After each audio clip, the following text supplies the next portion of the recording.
On a Friday night, Mercy Point usually ran with 4 ER doctors and maybe 8 nurses on the floor. But budget cuts had been brutal.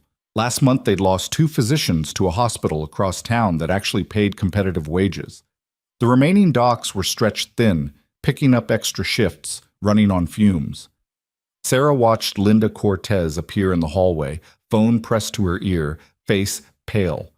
She watched Valen emerge from the conference room, looking at his own phone, frowning. Really? Because it looks like you're working. His eyes flicked to the central line kit in her hands, then to the patient behind her, then to the chest tube drainage system in Bay 4, visible through the open curtain. Looks like you're doing a lot more than working, actually. Sarah set down the syringe she was holding. Colonel, I appreciate the visit, but as you can see, we're in the middle of, where's your attending physician? The question hung in the air. Dr. Sims stepped forward. I'm the attending on duty, Dr. Rachel Sims. Mercer's eyes stayed on Sarah. And your ER director? Dr. Marcus Valen, if the hospital website is current. He's in a conference call, Sims said tightly, during a mass casualty incident. Apparently resource allocation couldn't wait. Mercer's expression didn't change, but something glacial entered his eyes. I see. He looked at Sarah again. How many critical patients came through those doors tonight, Captain? Don't call me that. How many? 14.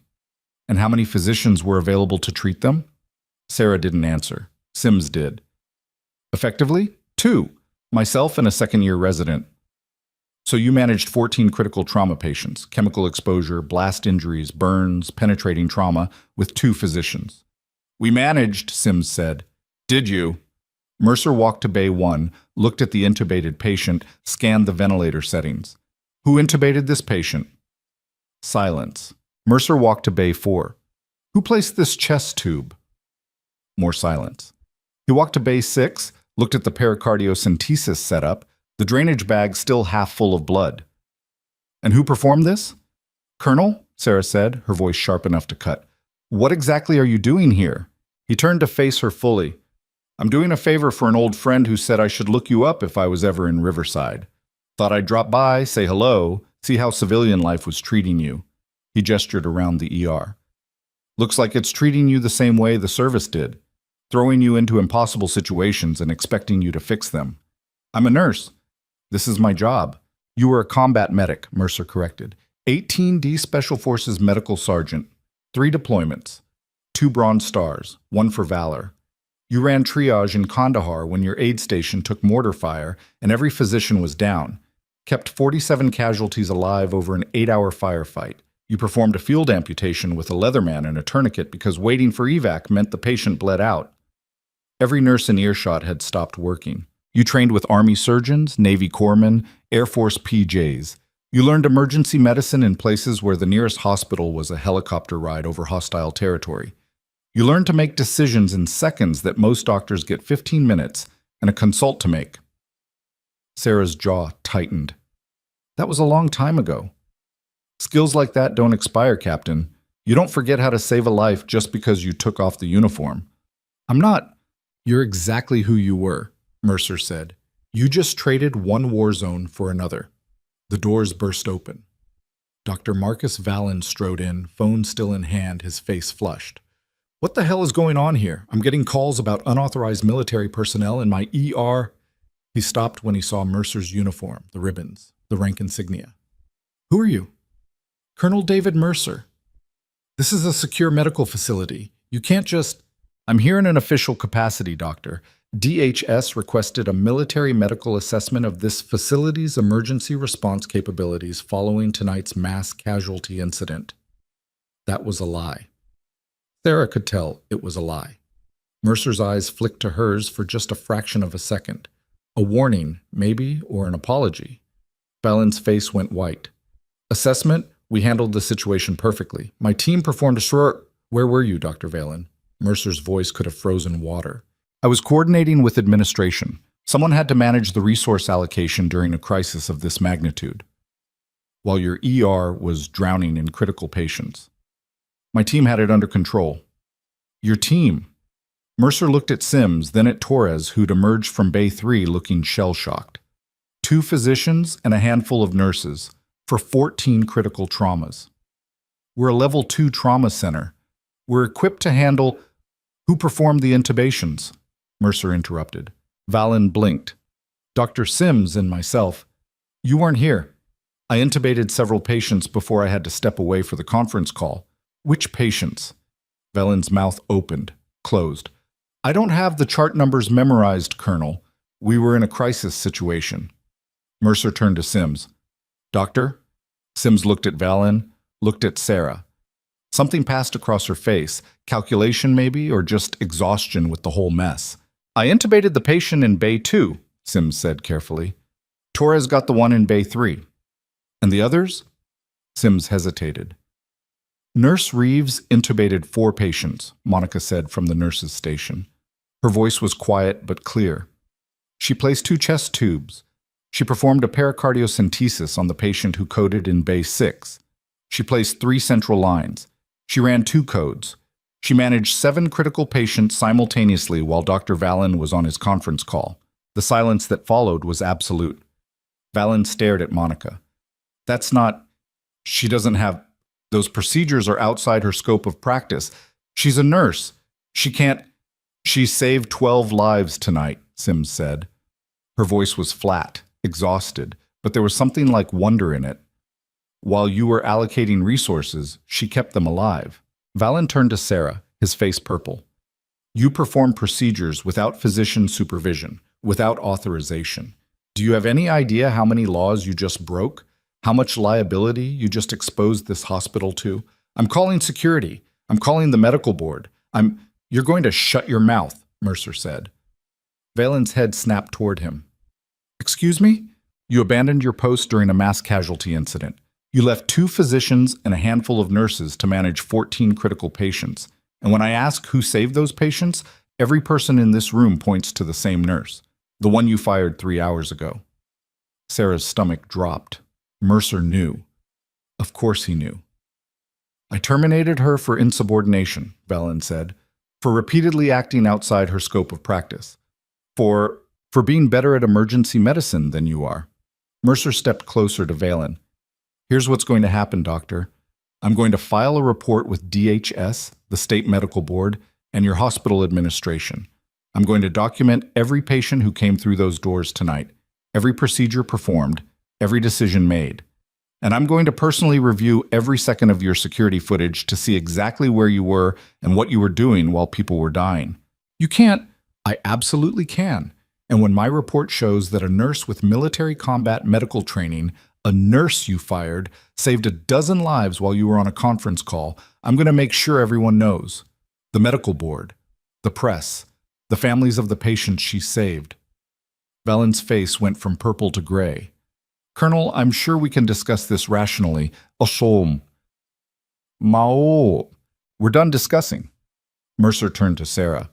Captain Reeves, I need you to walk me through every patient you treated tonight. Every procedure, every decision, every complication. I want a full debrief.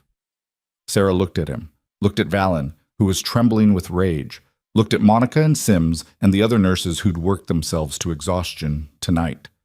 I want my badge back, Sarah said. Valen laughed. It was a sharp, bitter sound. Absolutely not. You're fired. You're done. After tonight, you'll never work in another hospital in this state. Give her the badge, Mercer said. I'm the ER director. I make the hiring and firing decisions. Not anymore, you don't. The automatic doors opened again. Linda Cortez walked in, her expression grim. Behind her was a man in an expensive suit, Daniel Graves, the hospital's CEO. Sarah had seen him exactly twice in 15 years, both times in promotional videos. Graves looked at Mercer, then at Valen, then at the blood-soaked ER around them. Someone want to tell me, Graves said slowly, why I'm getting phone calls from the Department of Homeland Security, the State Medical Board, and 3 different news stations asking about a mass casualty incident at my hospital? Mercer smiled. It wasn't a pleasant smile. Mr. Graves, I'm Colonel David Mercer, Special Operations Medical Command. I think you and I need to have a very long conversation about your ER director's performance tonight. Valen's hands clenched into fists. This is insane. I demand... Dr. Valen, Graves said, his voice like a blade. You're suspended. Effective immediately. Security will escort you from the building. The words seemed to echo in the sudden quiet. Valen stared at his boss. You can't... Daniel, we've known each other for years. Oh, I just got off the phone with 3 families whose loved ones are alive because of the staff who worked tonight. Not because of you. Because of them. Graves gestured at the nurses, at Sims, at Sarah. Get out of my hospital. Frank appeared at Valen's elbow. This way, doctor. Valen looked at Sarah one last time. There was hatred in his eyes, and fear, and something that might have been disbelief. Then Frank led him away. The ER fell into a strange, humming quiet. Patients still needed care. Monitors still beeped. But the storm had broken. Graves turned to Sarah. Ms. Reeves, I owe you an apology. You owe me a job, Sarah said. You have one. And we need to talk about your role going forward. Later, Mercer interrupted. Right now, I need Captain Reeves to walk me through her patient assessments. Every detail. Because if what I've heard tonight is accurate, your hospital just witnessed one of the most extraordinary displays of emergency medicine I've seen outside a combat zone. Sarah looked at the patients. Her patients, she realized, because that's what they were now. The man in Bay 1 was stable on the vent. The woman in Bay 4's chest tube was draining properly. The code in Bay 6 was alive, moving air, heart beating on its own. 12 patients. 12 lives. She'd held them all in her hands tonight, and every single one of them was still breathing. Mercer was waiting. Sarah pulled off her bloody gloves, tossed them in the biohazard bin, and grabbed a fresh pair. Bay 1, she said. 28-year-old male, 2nd and 3rd degree burns to approximately 40% total body surface area. Suspected inhalation injury. Presenting with stridor, declining oxygen saturation, altered mental status. I intubated using an 8.0 endotracheal tube, confirmed placement with bilateral breath sounds and capnography. She walked him through every patient, every decision, every moment where she'd made a choice that could have killed someone or saved them. Behind her, the ER floor slowly returned to something like normal. Nurses cleaned up.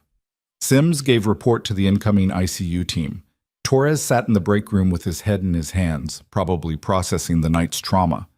And somewhere in the back of her mind, Sarah realized that everything had changed. 3 hours ago, she'd been fired.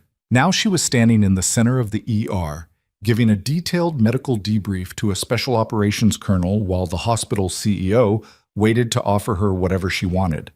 The woman they'd tried to throw out had walked back in, and she'd carried everyone through the fire. The debrief took 90 minutes. Sarah walked Colonel Mercer through every patient, every procedure, every split-second decision she'd made while the ER burned around her. He listened without interrupting, occasionally making notes on a small tablet he pulled from his jacket pocket. His face gave nothing away. When she finished, he looked up from his notes.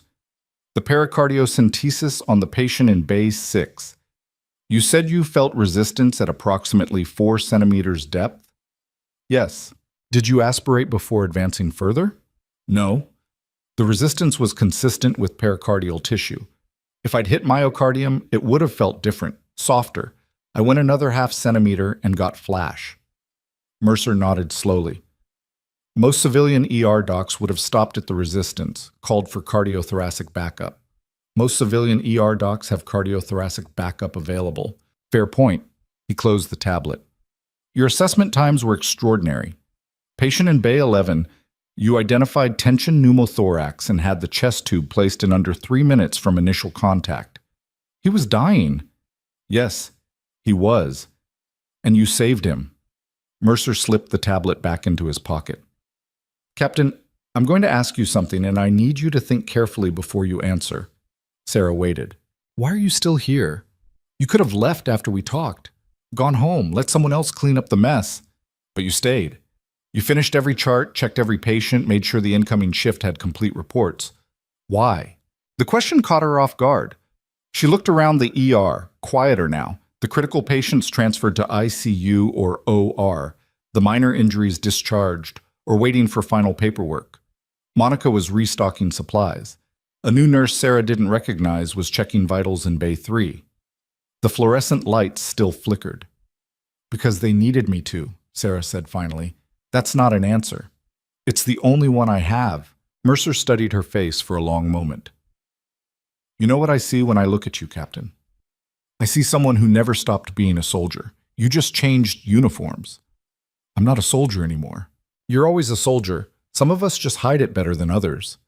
He glanced toward the staff break room where Daniel Graves was visible through the window, talking on his phone with sharp, angry gestures. Your CEO is having a very bad night.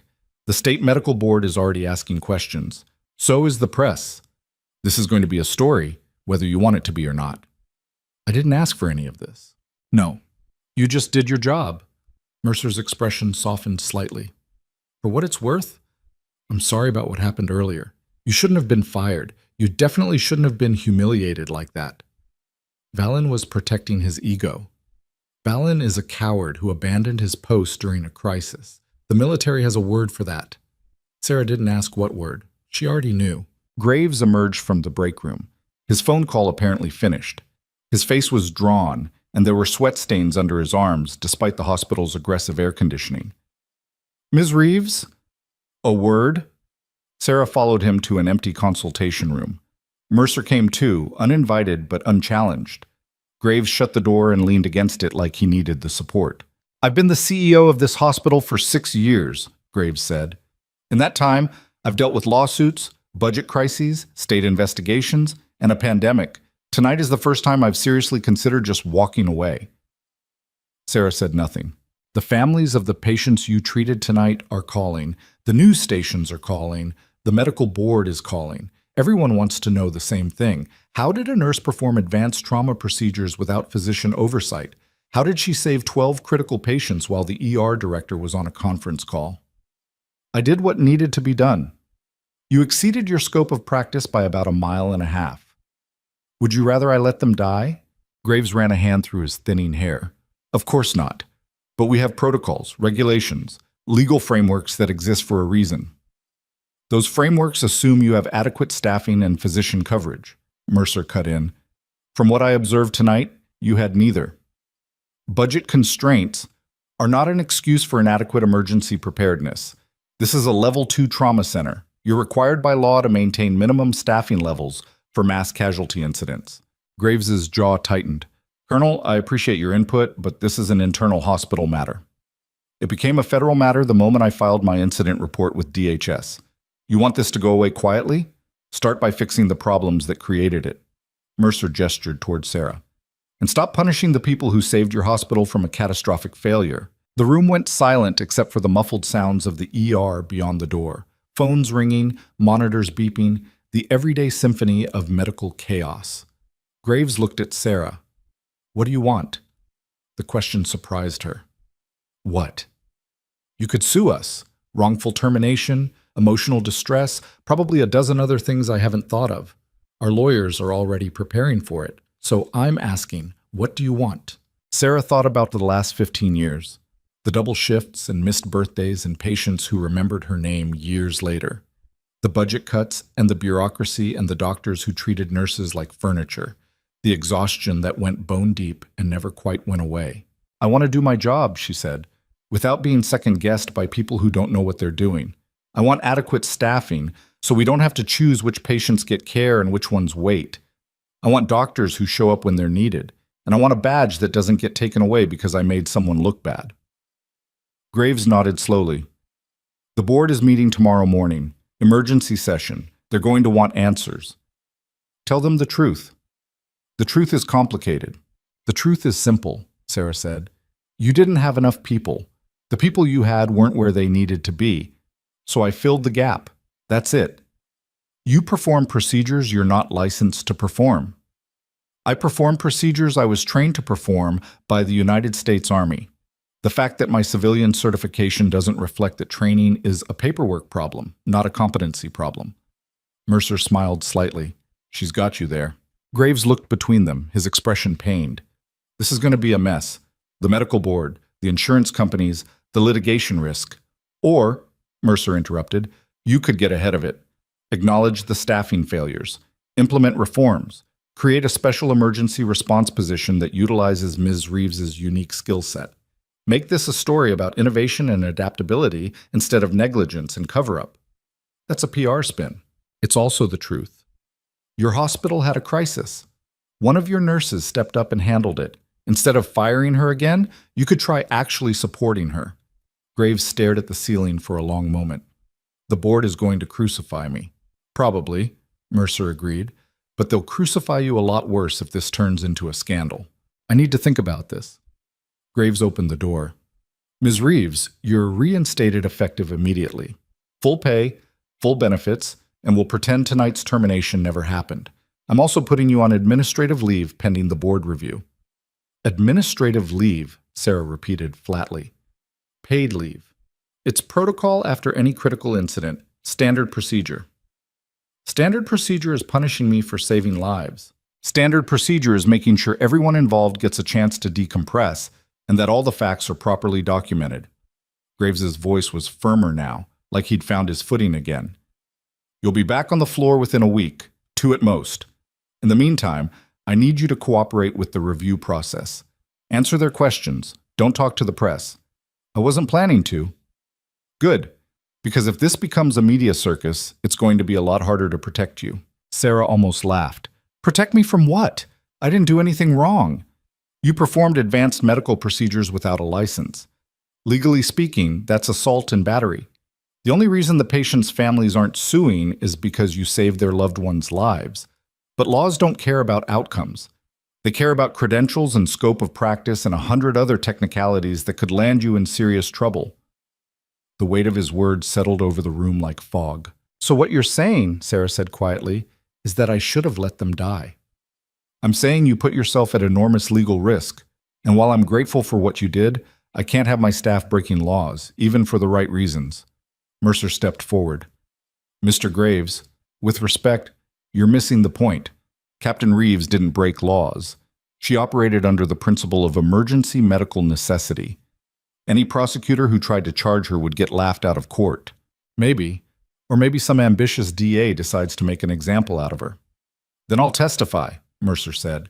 So will every patient she saved. So will every family member. You want to turn this into a court case? Be my guest. But I promise you, the only person who's going to look bad is the hospital that fired her. Graves opened his mouth, closed it, looked at Sarah with something that might have been respect or might have been fear. 1 week, he said finally. Administrative leave. Then we reassess. Don't make me regret this. He left without waiting for a response. Sarah stood in the empty consultation room, suddenly aware of how exhausted she was. Her feet hurt. Her back ached.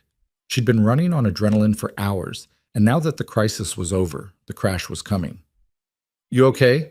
Mercer asked. I've been fired twice in one night. I'm fantastic. You weren't really fired the second time. He's just covering his ass. I noticed. Mercer walked to the window overlooking the parking lot. Dawn was starting to break, painting the sky in shades of purple and orange. You know they're going to come after you, right? The medical board? Maybe the DA's office? Valen's going to lawyer up and try to shift blame. This isn't over. I know. And you're okay with that? Sarah joined him at the window. Out in the parking lot, she could see ambulances being restocked, paramedics drinking coffee, the normal morning routine resuming like nothing had happened. I spent 3 years in combat zones, Sarah said. I've been shot at, mortared, had my aid station overrun by insurgents. I've held people together with duct tape and prayer while waiting for evac that might not come. So yeah, I'm okay with some bureaucrats asking me uncomfortable questions. I've survived worse. That's not the same thing, and you know it. Isn't it? Different uniform, same fight? Mercer turned to look at her. You could come back, you know. The Army's always looking for experienced medical personnel, especially ones with your skill set. I could make a call. Have you reinstated with your old rank, maybe even bump you to warrant officer. The offer hung in the air between them. Sarah had thought about it before, more than once, especially on the bad days when the bureaucracy and the budget cuts and the disrespect got to be too much. Going back to a world where competence mattered more than politics, where your chain of command actually had your back. But then she thought about her daughter, about the life she'd built here, about the patients who needed her. Thanks, she said, but no. You sure? Because civilian medicine seems to be kicking you in the teeth pretty hard right now. I'm sure. Mercer nodded like he'd expected that answer. All right, but the offer stands. You change your mind, call me. He pulled a card from his wallet and handed it to her. And in the meantime, if anyone gives you trouble, the board, the DA, anyone, you call me immediately. I meant what I said. I'll testify. I'll bring in every resource I have. You saved lives tonight. I'm not going to let them punish you for it." Sarah pocketed the card. "Why are you doing this?" "Because I've seen what happens when good people get crushed by bad systems. And because your old CO was a friend of mine. He said if I was ever in Riverside, I should look up his best medic. Said you were the toughest person he'd ever served with." Mercer smiled. He wasn't wrong. Before Sarah could respond, Monica appeared in the doorway. "Sarah, there's someone here asking for you." "Who?" "The family of the patient in Bay 6, the one you coded." Sarah's stomach tightened. Bay 6 was the pericardiocentesis, the man who'd been in a systole, his heart drowning in blood. She'd stuck a needle into his chest and pulled out enough fluid to give his heart room to beat again. It had worked, but it had been close. So close. "Do they want to file a complaint?" Sarah asked. Monica shook her head. "They want to thank you." The family was waiting in the consultation room across the hall. A woman in her 50s with red-rimmed eyes, and a younger man who looked like he hadn't slept in days. They stood up when Sarah entered. "Miss Reeves," the woman said. "Yes." "I'm Patricia Hoffman. This is my son, David. My husband, Robert, was the patient in Bay 6. Sarah braced herself. Families were unpredictable. Sometimes gratitude, sometimes blame, sometimes both at once. "The doctors told us what you did," Patricia continued. Her voice shook. "They said Robert's heart stopped. They said you put a needle in his chest and..." She couldn't finish the sentence. "Is he okay?" Sarah asked. "They took him to surgery an hour ago. Repaired the damage from the blast. The surgeon said if you hadn't done what you did, Robert wouldn't have made it to the OR." Patricia's eyes filled with tears. "They said you saved his life." David stepped forward. "They also said you're not supposed to do what you did, that you could get in trouble for it." Here it comes, Sarah thought, the gratitude mixed with concern. The unspoken question, should we be worried that you broke the rules? "I did what was necessary," Sarah said carefully. "Your father was dying. I had the training and the tools to help him, so I did." "The nurse said you used to be in the military," David said. "Yes. Did you do things like that over there, the needle thing?" "Pericardiocentesis. And yes, several times." Patricia was crying now, silent tears streaming down her face. "I don't know what to say. Thank you doesn't seem like enough." "You don't have to say anything. We do, though." David pulled an envelope from his jacket. "We know you're probably going to get in trouble for helping Dad. We talked to a lawyer friend. He said we should document everything. Write down what happened, what you did." He handed Sarah the envelope. "It's a statement, signed and notarized, about how you saved his life. If anyone tries to come after you legally, we want to help." Sarah opened the envelope. Inside was a typed letter detailing Robert Hoffman's treatment, the procedures performed, the outcome. At the bottom were 2 signatures and a notary seal. "You didn't have to do this," Sarah said. "Yes, we did." Patricia wiped her eyes. "I've been a nurse for 30 years, at a different hospital, different department. But I know how this works. I know how hospitals protect themselves, and I know what happens to people who stick their necks out." She reached out and squeezed Sarah's hand. "Don't let them punish you for this. Please." After they left, Sarah stood alone in the consultation room holding the envelope. Through the window, she could see the ER floor. Monica was helping a patient to the bathroom. Dr. Sims was writing discharge orders. A new shift was taking over, fresh faces replacing the exhausted ones. The hospital kept turning. Patients kept arriving. Life kept demanding attention. Sarah's phone buzzed. A text from her daughter. "Heard about what happened. You okay?" She stared at the message. Emma was 19 now, away at college, building her own life. They talked every few days, mostly surface-level stuff. Sarah had never told her daughter about Afghanistan, about the things she'd seen and done, about the person she'd been before she became just another nurse in just another ER. "I'm fine," Sarah typed back. "Just a long night."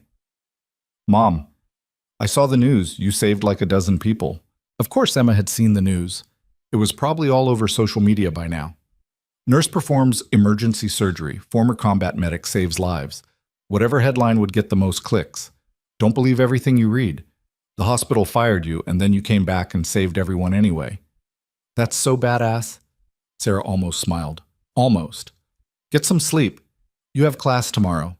You're the one who needs sleep. Love you. Love you too. She pocketed her phone and walked back onto the ER floor. The day shift charge nurse, a woman named Helen, who'd worked at Mercy Point even longer than Sarah, looked up from her computer. "Heard you had quite a night," Helen said. "You could say that." "Also heard Graves put you on administrative leave. Paid leave. It's temporary." Helen snorted. "It's a punishment disguised as policy. Same thing they always do when someone makes them look bad." She lowered her voice. "For what it's worth, everyone on day shift is talking about what you did, and none of us think you did anything wrong." "Thanks." "I mean it. We're tired of watching good nurses get thrown under the bus by incompetent doctors. Valen's been a disaster since day one. We all knew it, but nobody wanted to say anything because he's tight with administration. He won't be tight with them much longer. Damn right he won't. Not after last night." Helen pulled up something on her computer screen. "You see this yet?" It was a news article. Local station. The headline read, "Nurse saves 12 lives during chemical plant disaster." Sarah's chest tightened. That was fast. Posted 2 hours ago. Already has like 50,000 shares. Helen scrolled down to the comments section. "People are pissed, saying the hospital should give you a medal, not administrative leave. There's already a petition demanding your reinstatement." I was reinstated. The petition was started before Graves changed his mind. Guess word travels fast. Helen turned the screen back around. "You're famous now, whether you want to be or not." Famous.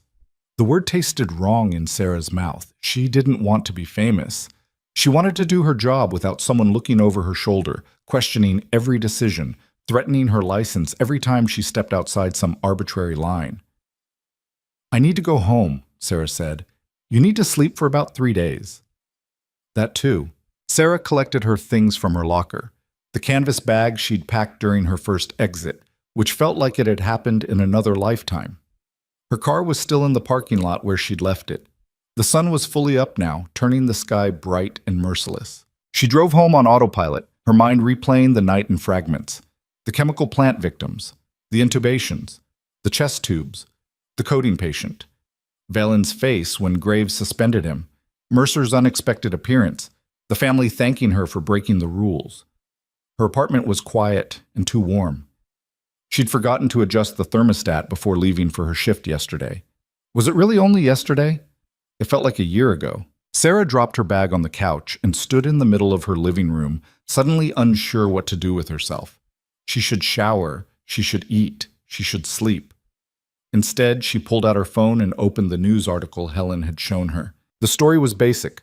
Chemical plant explosion, mass casualties, overwhelmed hospital, a nurse with military training stepping in to save lives. No mention of her termination. No mention of Valen abandoning his post. Just a feel-good story about heroism and dedication. The comments section was a different animal entirely. "This woman is a hero. Why is she on administrative leave? The hospital should be thanking her, not investigating her. I guarantee some doctor is trying to take credit for her work." Typical. A woman does something amazing and the system tries to tear her down. My brother was one of the patients. She saved his life. I'll never forget her.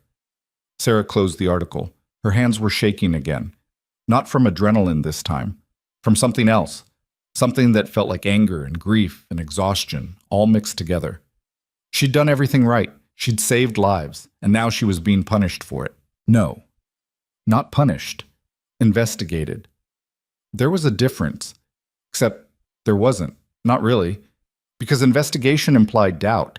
It implied that maybe she'd done something wrong, that maybe those 12 people would have been better off if she'd just followed protocol and let them die. Sarah's phone rang. Unknown number. She almost didn't answer. "Ms. Reeves, this is Jennifer Kang from Channel 7 News. I'm doing a story on last night's chemical plant incident, and I was hoping to get a comment from you about..." Sarah hung up. The phone rang again. Different number.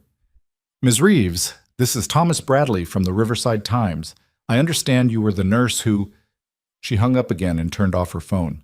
Silence flooded the apartment. Sarah walked to the bathroom and turned on the shower. While the water heated up, she caught sight of herself in the mirror. Her scrubs were spattered with blood, some of it dried brown, some still tackling red. Her hair was coming loose from its ponytail. There were dark circles under her eyes that looked like bruises. She looked like she'd been in a war. Maybe she had been. The shower was too hot, but she didn't adjust it. She stood under the spray and let it beat against her shoulders, washing away the blood and the sweat and the chemical residue that probably clung to her skin. The water at her feet ran pink, then clear. When she finally got out, she checked her phone.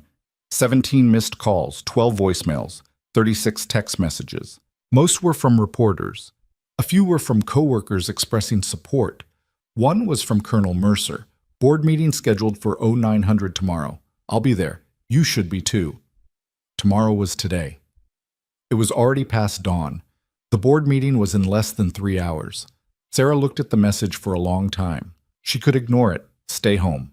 Let the board decide her fate without her. Let Graves and his lawyers spin whatever story they needed to spin. Or she could show up. Face them. Make them look her in the eye while they questioned her decisions. She set an alarm for 2 hours and collapsed onto her bed. Sleep came hard and fast, dragging her under like a riptide. She dreamed of Afghanistan, of the aid station taking fire, of carrying a wounded soldier through smoke and chaos while mortars screamed overhead, of working on a patient with a sucking chest wound while someone yelled for more gauze, more blood, more time. In the dream, the patient's face kept changing. First it was a soldier she remembered. Then it was the man from Base 6. Then it was her daughter, bleeding and gasping and asking why Sarah hadn't saved her. She woke up gasping, her sheets soaked with sweat. The alarm was ringing. 2 hours had passed in what felt like minutes.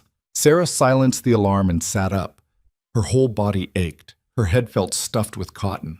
She'd had exactly 2 hours of sleep in the last 36 hours, and she was about to walk into a room full of hospital administrators who wanted answers she wasn't sure she could give.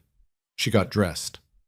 Business casual, slacks and a blouse, the kind of outfit she wore maybe twice a year, put on minimal makeup to hide the exhaustion, pulled her hair back into something resembling professionalism. In the kitchen, she made coffee she didn't have time to drink and toast she didn't have the appetite to eat. Her phone showed 43 new notifications. She ignored all of them. The drive to Mercy Point General took 20 minutes. The parking lot was fuller than usual for a Saturday morning. Sarah recognized a few news vans parked near the main entrance. A reporter was doing a stand-up in front of the hospital sign. She parked in the back lot and entered through the staff entrance, avoiding the cameras. The administrative wing was on the 3rd floor.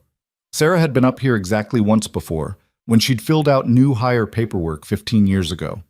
The hallways were carpeted and quiet. Framed photos of the hospital's history lined the walls, black and white images of the original building, color shots of ribbon cuttings and charity events, professional portraits of board members whose names she didn't recognize. The conference room door was closed. Voices murmured behind it. Sarah checked her watch. 8:57 a.m. She raised her hand to knock. The door opened before she could. Daniel Graves stood there, looking like he'd aged 5 years overnight.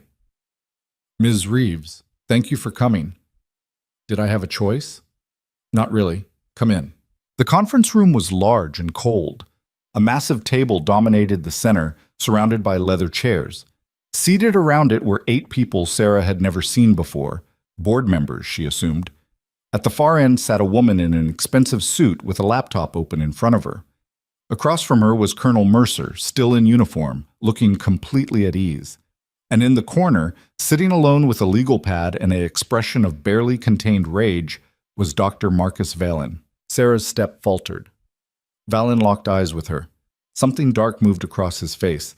Hatred, maybe, or humiliation. His jaw clenched so hard she could see the muscle jump. Ms. Reeves, the woman at the head of the table said, I'm Victoria Chen, chair of the hospital board. Please, have a seat. Sarah sat across from Mercer. He gave her a small nod. Victoria Chen folded her hands on the table. Let's begin. Victoria Brennan, the board chair, not Chen, Sarah corrected herself mentally, opened a thick folder and slid a pair of reading glasses onto her nose. She was in her early 60s, gray hair cut in a severe bob, and her expression suggested she'd rather be anywhere else. This is an emergency session of the Mercy Point General Hospital Board of Directors, Brennan said. The purpose of this meeting is to review the events of October 18th, specifically the mass casualty incident resulting from the Riverside chemical plant explosion and the subsequent actions taken by hospital staff. She looked directly at Sarah. Ms. Reeves, you understand that this is an administrative review, not a legal proceeding? Yes. And you understand that you have the right to have legal representation present? I wasn't aware I needed a lawyer. You don't. But given the nature of the procedures you performed, some might consider it prudent. Valen leaned forward. She performed unlicensed surgery. She should have a lawyer. She's going to need one. Brennan shot him a look that could have stripped paint. Dr. Valen, you'll have your opportunity to speak. Right now, I'm addressing Ms. Reeves. She turned back to Sarah. Do you want to reschedule so you can arrange for legal counsel? No. You're sure? I didn't do anything wrong. I don't need a lawyer to tell you that. One of the board members, a man with silver hair and an expensive watch, cleared his throat. Ms. Reeves, perhaps you don't fully understand the gravity of the situation. The procedures you performed last night fall well outside the scope of nursing practice. Intubation without physician supervision, chest tube placement, pericardiocentesis. These are invasive procedures typically performed by physicians with years of specialized training. I have specialized training. Military training, which is not equivalent to civilian medical licensure. Sarah met his eyes. Tell that to the 12 people who are alive right now because of my military training. The man's jaw tightened. Outcomes don't justify means, Ms. Reeves. We have protocols for a reason. Your protocols assumed adequate physician coverage. We didn't have that. Because Dr. Valen was attending to administrative matters during the crisis, Brennan interjected smoothly. She looked at Valen. Which brings us to you, Doctor. Walk us through your decision-making process last night. Specifically, why you left the ER floor during a mass casualty incident. Valen straightened in his chair. He'd clearly prepared for this. The chemical plant explosion created a resource allocation crisis. We needed additional staff, additional supplies, additional OR capacity. Someone had to coordinate with administration, with other departments, with external resources. That's part of my responsibility as ER director. So you made a command decision to step away from patient care. I delegated patient care to qualified physicians while I handled the broader operational needs. Except there were only 2 physicians available, Mercer said. His voice was calm but sharp. Dr. Sims and a second-year resident, for 14 critical patients. Valen's eyes flickered to Mercer. Colonel, with respect, you're not a hospital administrator. You don't understand how these systems work. I understand combat triage. I understand what happens when leadership abandons the front line. And I understand that every patient who survived last night did so despite your absence, not because of it. That's not... Where were you exactly? Brennan interrupted. During the first hour of the incident. Be specific. Valen hesitated. Just for a second, but Sarah saw it. So did everyone else. I was in my office on a conference call with the hospital CEO and the chief of surgery discussing... Mr. Graves was on that call, Brennan said. She pulled out another document. I have the phone logs. The call lasted 8 minutes, started at 12:03 a.m., ended at 12:11 a.m. What were you doing for the other 52 minutes? The room went very quiet. I was coordinating, Valen said. His voice had an edge now. Making calls, sending emails, arranging... We pulled your office computer logs, the woman with the laptop said. She was younger than the other board members, sharp-eyed and clearly tech-savvy. Between midnight and 1 a.m., you sent 3 emails. All of them were marked low priority. You visited 4 websites, none of them work-related, and you made 2 personal phone calls. Valen's face went pale. I don't see how my phone records are relevant. They're relevant because you abandoned your post, Brennan said flatly. 14 critical patients arrived at this hospital. You were the senior attending physician on duty, and instead of treating them, you hid in your office. I didn't hide. You were scared, Mercer said. You saw the ambulances coming and you ran. That's a lie. Is it? Because I've seen your performance reviews, doctor. In the 8 months you've been ER director, you've delegated every major trauma to other physicians. You take the easy cases, the sprained ankles, the minor lacerations, the patients who don't require actual emergency medicine. You're a good administrator. But you're a terrible trauma doctor. Valen stood up so fast his chair scraped against the floor. You have no right to question my clinical judgment. You're not even a physician. Sit down, Dr. Valen, Brennan said. I will not sit here and be accused. Sit down. Valen sat. His hands were shaking. Brennan turned to Sarah. Ms. Reeves, I need you to walk us through last night. Every decision you made, every procedure you performed, and I need you to explain why you felt qualified to make those decisions. Sarah took a breath. The room felt smaller suddenly, the air thicker. 8 board members staring at her. Valen glaring from the corner, Mercer watching with an expression she couldn't read. The first patient came through at midnight, Sarah began. 28-year-old male, chemical burns to 40% of his body, respiratory distress, oxygen saturation dropping, stridor indicating airway swelling. I knew he had maybe 2 minutes before his airway closed completely. Dr. Sims was intubating a patient in Bay 2. The resident was overwhelmed in Bay 3. No other physicians were available.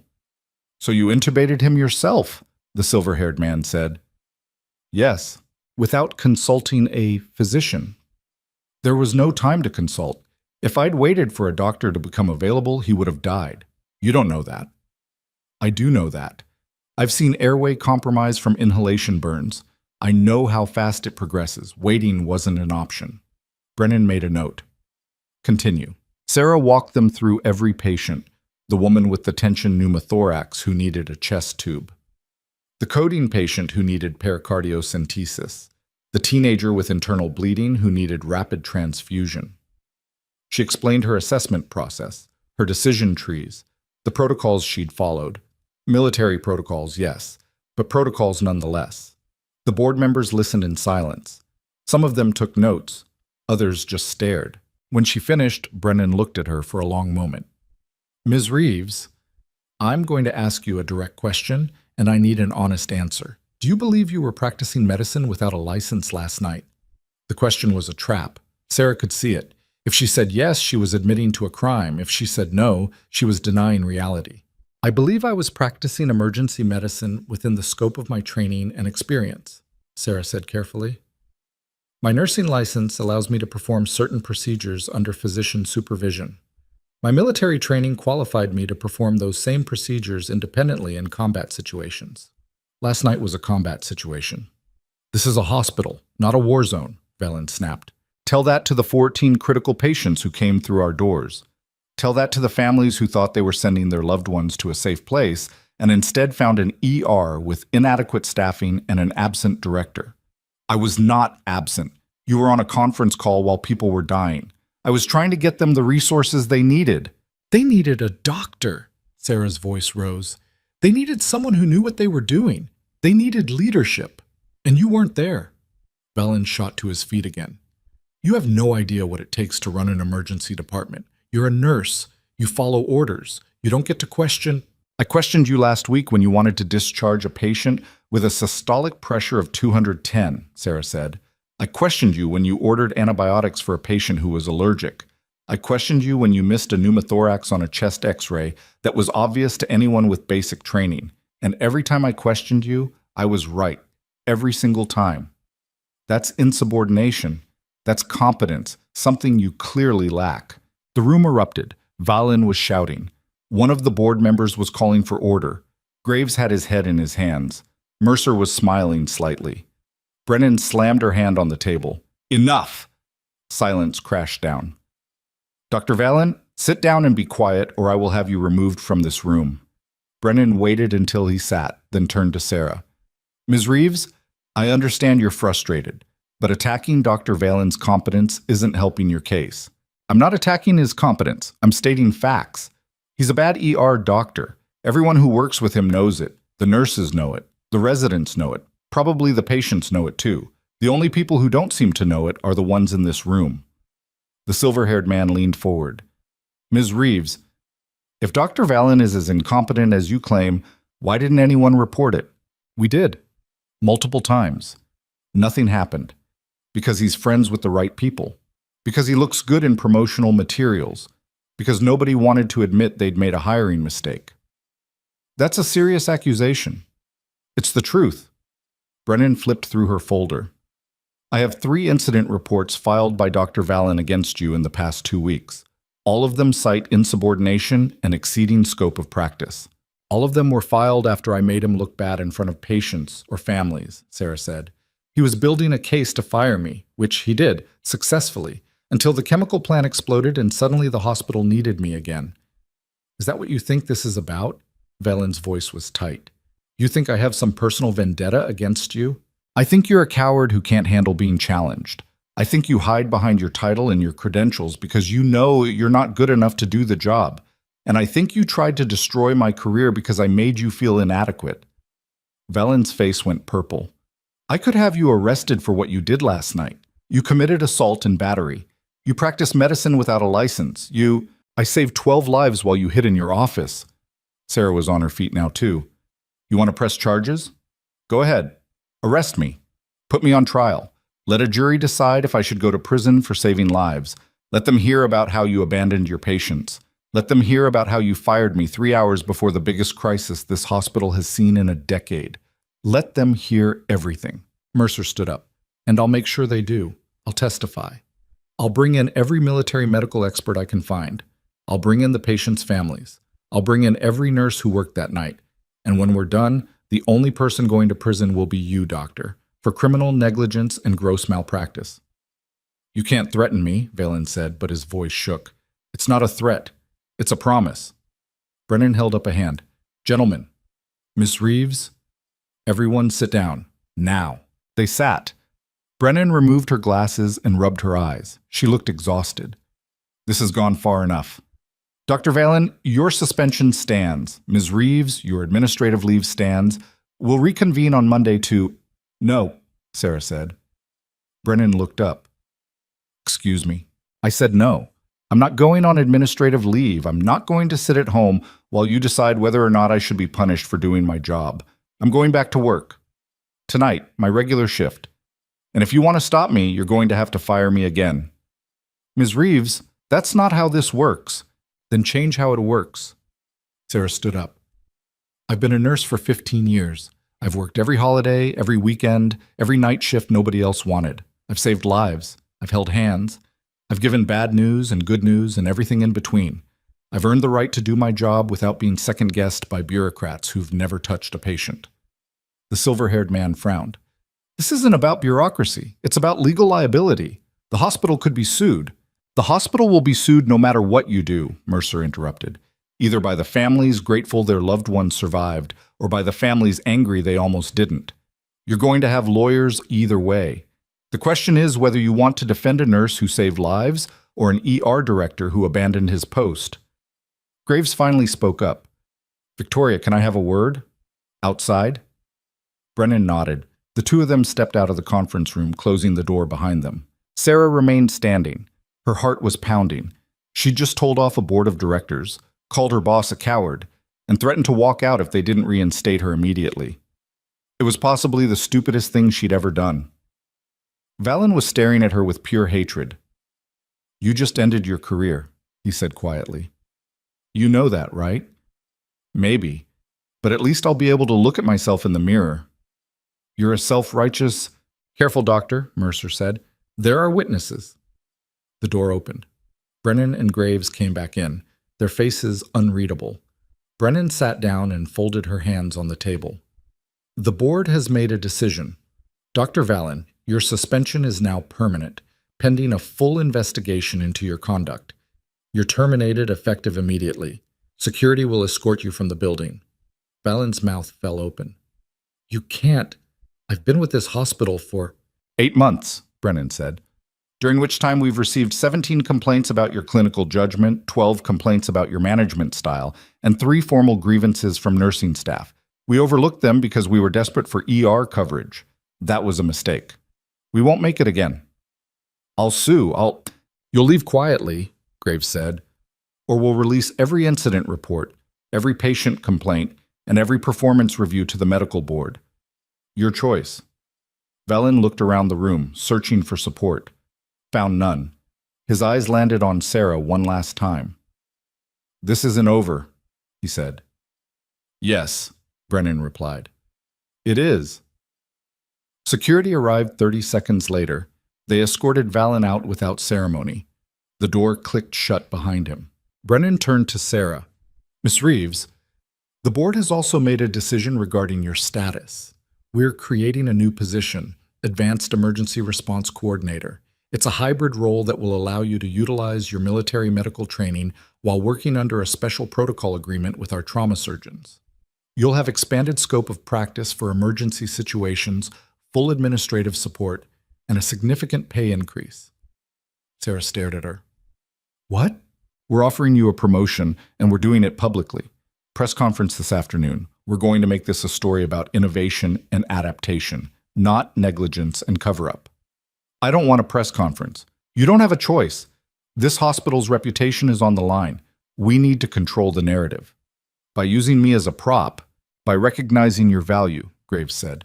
Look, I know this isn't ideal, but the alternative is months of investigations, lawsuits, media scrutiny, and regulatory oversight.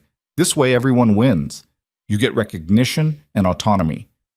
We get positive press and improved emergency response capabilities. The patients get better care. Sarah looked at Mercer. He shrugged slightly as if to say your call. What if I say no? Sarah asked. Brennan's expression hardened. Then we proceed with the administrative review, which could take months, during which time you'll be on unpaid leave. And at the end of it, the best case scenario is you get your old job back with a formal reprimand in your file. Worst case, the medical board revokes your license. So it's take the promotion or lose everything. It's take the promotion and help us fix a broken system. We're not the enemy here, Ms. Reeves. We want the same thing you do, better patient care. Sarah wanted to believe that. She really did. But she'd seen too many administrators make promises they had no intention of keeping. Too many policies that looked good on paper and fell apart in practice. I want it in writing, Sarah said. The job description, the scope of practice, the authority to make decisions without physician approval in emergency situations. All of it, in writing, reviewed by a lawyer of my choosing, non-negotiable. Brennan nodded. Done. Anything else? I want to pick my own team. Nurses I trust. People who won't question me when seconds matter. Reasonable. What else? I want a seat on the ER Oversight Committee. Real input on staffing, protocols, and resource allocation. Graves grimaced. That's usually reserved for physicians. I'm not interested in usual. I'm interested in making sure this never happens again. Sarah leaned forward. You want me to be the face of your new emergency response program? Fine. But I'm not going to be a figurehead. I'm going to have actual authority, or you can find someone else to make your press conference look good. The board members looked at each other. Some kind of silent communication passed between them. Agreed, Brennan said finally. Anything else? Sarah thought about it. Thought about Valen being escorted out. Thought about the families thanking her. Thought about Emma texting so badass in the middle of the night. One more thing, Sarah said. I want a formal apology, public, from this board, for the wrongful termination. Ms. Reeves, you fired me for saving lives. You humiliated me in front of my colleagues. You made me feel like I'd done something wrong when all I did was my job. So yes, I want an apology, in front of the cameras, or there's no deal. The room went silent. Brennan looked at Graves. Graves looked at the ceiling. The silver-haired man shook his head slightly. Fine, Brennan said. You'll get your apology. In that case, Sarah said, where do I sign? The press conference was scheduled for 2 p.m. in the hospital's main lobby. Sarah had 3 hours to go home, shower, change into something that didn't smell like blood and chemicals, and mentally prepare to stand in front of cameras and reporters and lie about how great everything was. She sat in her car in the parking lot, engine off, and let the reality of what just happened sink in. She'd won. Against Valen, against the board, against a system designed to protect doctors and punish nurses who stepped out of line. But it didn't feel like winning. It felt like being backed into a corner and agreeing to terms she didn't fully understand yet. Her phone buzzed. Monica. Holy shit, did you really tell Valen to his face he was a coward? Word traveled fast. Sarah typed back. Something like that. You're my hero, I'm tired. You're also trending on Twitter. Sarah closed her eyes. Trending. Of course she was. Another text, this time from Mercer. Well played, Captain. Call me if you need anything. And I mean anything. She appreciated that, more than she could express. A third text from an unknown number. Ms. Reeves, this is Janet Kirk from the State Medical Board. We need to schedule a formal interview regarding your actions on October 18th. Please call me at your earliest convenience. There it was. The other shoe dropping. The board could promote her. The hospital could praise her. But the State Medical Board had the power to revoke her license. And no amount of positive press would stop them if they decided she'd crossed a line. Sarah stared at the message for a long time. Then she started the car and drove home. The press conference was exactly as awful as she'd anticipated. Cameras everywhere, reporters shouting questions. Brennan and Graves standing at a podium, reading from prepared statements about innovation and excellence, and the hospital's commitment to cutting-edge emergency care. Sarah stood to the side in clean scrubs. Her choice, not theirs. She'd refused to wear business clothes for this, and tried not to look like she wanted to disappear. And now, Brennan was saying, I'd like to introduce the person who made all of this possible. Sarah Reeves, our new Advanced Emergency Response Coordinator. Applause, cameras flashing. Sarah stepped up to the podium. Ms. Reeves, a reporter called out, how does it feel to be called a hero? I'm not a hero. I'm a nurse who did her job. But you saved 12 lives. So did Dr. Sims. So did the resident on duty. So did every nurse who worked that night. We all saved those lives. I just had different training that let me do certain procedures. Is it true you used to be in the military? Yes. Army Special Forces? Sarah hesitated. She'd never wanted this part of her life to be public, never wanted to be defined by what she'd done overseas. I was a combat medic, special operations medical sergeant, 3 deployments. The questions came faster. How many lives had she saved in combat? Why did she leave the military? Was it hard to adjust to civilian medicine? Did she miss the action? Sarah answered mechanically, giving them just enough to satisfy their curiosity without revealing anything real. Yes, it was hard to adjust. No, she didn't miss the action. Yes, her military training prepared her for last night. Miss Reeves, another reporter asked, we've heard that you were actually fired just hours before the chemical plant explosion. Is that true? Sarah looked at Brennan. Brennan nodded slightly. Yes, Sarah said. I was terminated for insubordination. The lobby erupted with questions. What did you do? Why were you fired? Who fired you? Graves stepped to the microphone. There was a personnel matter involving Miss Reeves and a former ER director. Upon review, the hospital administration determined that the termination was unwarranted. We've apologized to Miss Reeves and offered her this new position as recognition of her exceptional skills. Who was the ER director? Someone shouted. Personnel matters are confidential. Dr. Marcus Vallon, Sarah said. Graves shot her a look. The public has a right to know, Sarah continued.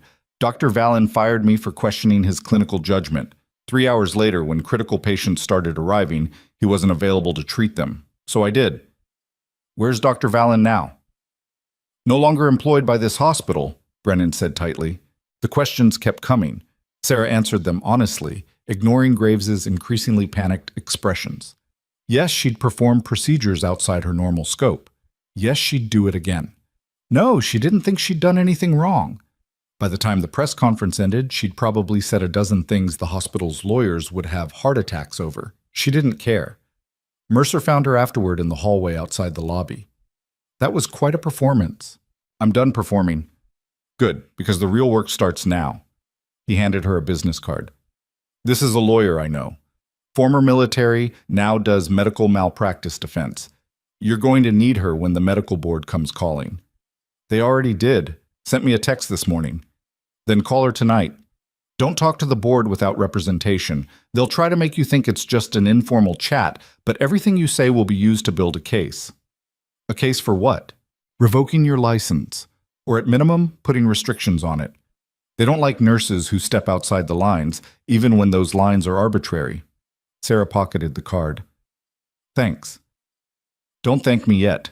This is going to get worse before it gets better. He was right. The medical board interview was scheduled for Monday morning. Sarah spent the weekend working with the lawyer, Margaret Torres, sharp as a blade and just as cutting, preparing her testimony. They went over every procedure, every decision, every possible question the board might ask. They're going to try to frame this as recklessness, Margaret said. They'll say you put patients at risk by performing procedures you weren't licensed for. You need to make it clear that doing nothing would have been riskier. That's the truth. Truth doesn't matter. What matters is how you present it. Monday morning arrived too fast. Sarah sat in a conference room at the state medical board offices, facing 3 examiners who looked like they'd rather be anywhere else. Margaret sat beside her, legal pad ready. The questions started simple: background, training, experience. Then they got harder. Ms. Reeves, you intubated 4 patients without physician supervision. Is that correct? Yes. And you're aware that intubation is typically performed by physicians or certified nurse anesthetists? I'm aware of typical practice, but the situation wasn't typical. Explain, Sarah explained. Again, for what felt like the 100th time. The examiner, a thin woman with glasses and a bureaucrat's precise diction, made notes. And you felt qualified to make these decisions because of your military training. I was qualified because of my military training. Military medicine operates under different standards than civilian medicine. Military medicine operates under higher standards when it comes to emergency trauma. We don't have the luxury of waiting for specialists. We make decisions and live with the consequences. And you don't think that's dangerous? Making life and death decisions without proper oversight? I think it's more dangerous to let people die while waiting for oversight. The interview went on for 3 hours. They questioned every decision, every procedure, every moment where she'd acted independently. They asked about her state of mind, her level of fatigue, whether she'd considered the legal ramifications. Sarah answered truthfully. She'd been exhausted but focused. She hadn't considered legal ramifications because people were dying. She'd do everything exactly the same way if faced with the same situation again. When it finally ended, the lead examiner closed his folder. Ms. Reeves, the board will review your testimony and make a determination within 30 days. You'll receive notice by mail. What kind of determination? Whether your actions constitute practicing medicine without a license. If they do, we'll decide on appropriate disciplinary measures. Which could include license revocation, Margaret added. Yes, Sarah stood up. 30 days. Got it. Outside, Margaret walked her to the parking lot. That went better than I expected.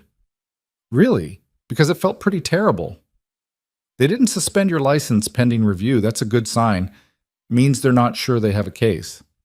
But they might. They might, Margaret agreed. In the meantime, keep your head down. Do your job. Don't give them any new ammunition. Sarah drove back to Mercy Point General. Her first shift as Advanced Emergency Response Coordinator started at 3 p.m. She had 2 hours to mentally prepare. The ER looked different somehow. Same flickering lights, same beeping monitors, same smell of disinfectant and desperation. But the atmosphere had changed. Nurses looked up when she walked in, smiled. A few gave her thumbs up or quiet congratulations. Monica pulled her aside. You're famous. Like actually famous. There's a hashtag about you. Please don't tell me what it is. It's hashtag Nurse Warrior. People are posting about nurses who've gone above and beyond. You started a movement. I didn't mean to start anything. I just wanted to do my job. Well, your job is about to get a lot more complicated. Monica gestured toward Bay 3. First patient of your new career just came in. 52-year-old male, chest pain, diaphoretic, elevated troponin. Looks like an MI. Sarah grabbed a tablet and pulled up the patient's chart. Classic presentation. He needed a cardiac cath, probably stents. Definitely admission. She walked into Bay 3. The patient was pale and sweating, his hand pressed to his chest. Mr. Harrison, I'm Sarah Reeves. Tell me about your pain. He described it, crushing, radiating to his left arm, started an hour ago. All the classic signs. Sarah ordered an EKG, aspirin, nitroglycerin, called cardiology for a consult, did everything exactly by the book. The patient looked up at her. You're the one from the news, the one who saved all those people. I'm a nurse. We all save people. They said you used to be in the Army. A long time ago. Thank you for your service. He winced as another wave of pain hit. And thank you for being here now. Sarah adjusted his morphine drip. Just doing my job, Mr. Harrison. But as she worked, she felt the weight of it. The expectations, the scrutiny, The knowledge that every decision she made from now on would be examined, questioned, potentially used against her. The shift passed in a blur. 3 more patients. Nothing critical, nothing that required her expanded protocols, just normal ER work. At 11 p.m., she was charting when her phone buzzed. Unknown number, again. She almost didn't answer, but something made her pick up. "Ms. Reeves?" A woman's voice, older, strained. "This is Carol Valen, Marcus Valen's mother." Sarah's blood went cold. "How did you get this number?" "That doesn't matter. I need you to listen. My son is missing. He left his apartment yesterday and hasn't come back. His phone is off. His car is gone and he left a note." "Mrs. Valen, I don't think—" "The note said your name. It said you ruined his life. It said he was going to make sure everyone knew what you really are." Her voice broke. "I think he's going to hurt someone. I think he's going to hurt you." Sarah's hand tightened on the phone. "Mrs. Valen, you need to call the police." "I did. They said they can't do anything until he's been missing for 48 hours. He's an adult. He left voluntarily." Carol Valen's breathing was ragged. "But I know my son. He's not thinking straight. After the board meeting, after the press conference he came to my house and he was different, angry in a way I've never seen." "What did he say?" "That you destroyed him. That you lied to make yourself look like a hero. That he was going to prove you're a fraud." She paused. "Ms. Reeves, I know my son has problems. I know he's made mistakes, but he's still my child, and I think he's going to do something terrible." Sarah looked around the ER. Monica was restocking supplies in Bay 2. A resident was discharging a patient in Bay 5. Everything normal. Everything safe. "If he contacts you, call the police immediately," Sarah said. "Don't try to handle this yourself." "Will you be careful? Please?" "I will." The line went dead. Sarah stood there for a moment, phone still pressed to her ear, processing. Valen was missing, angry, possibly dangerous, and apparently focused on her. She walked to the charge nurse station where Helen was reviewing staffing schedules. "I need to make a call. Can you cover for 5 minutes?" "Everything okay?" "Not sure yet." Sarah stepped into the break room and dialed the number on Mercer's card. He answered on the second ring. "Captain, it's late. What's wrong?" She told him about Carol Valen's call, about the note, about the threat. Mercer was silent for several seconds. "Where are you right now?" "At the hospital, working my shift." "Stay there. Stay in public areas. Don't go to your car alone. I'm making some calls." "Colonel, I don't need "Yes, you do. A man who just lost everything because of you is making threats and is currently unaccounted for. That's a tactical problem. Let me handle it." He hung up before she could argue. Sarah returned to the ER floor. The rest of her shift crawled by. Every time the automatic doors opened, she looked up. Every time someone walked past the nurse's station, her shoulders tensed. By the time 11 p.m. became midnight, then 1 a.m., she was exhausted from the hypervigilance. Monica noticed. "You okay? You seem jumpy." "Long day." "Yeah, I saw the press conference. You basically threw the entire hospital administration under the bus. It was amazing." "It was honest." "Same thing." Monica lowered her voice. "People are talking, about Valen, about how he just disappeared. Some of the nurses are saying he got what he deserved, but others think the board went too far. That you went too far. What do you think?" Monica didn't hesitate. "I think he was a terrible doctor who put patients at risk. I think he deserved to lose his job, but I also think—" She trailed off. "What?" "I think you made an enemy, a powerful one, and I hope you're watching your back."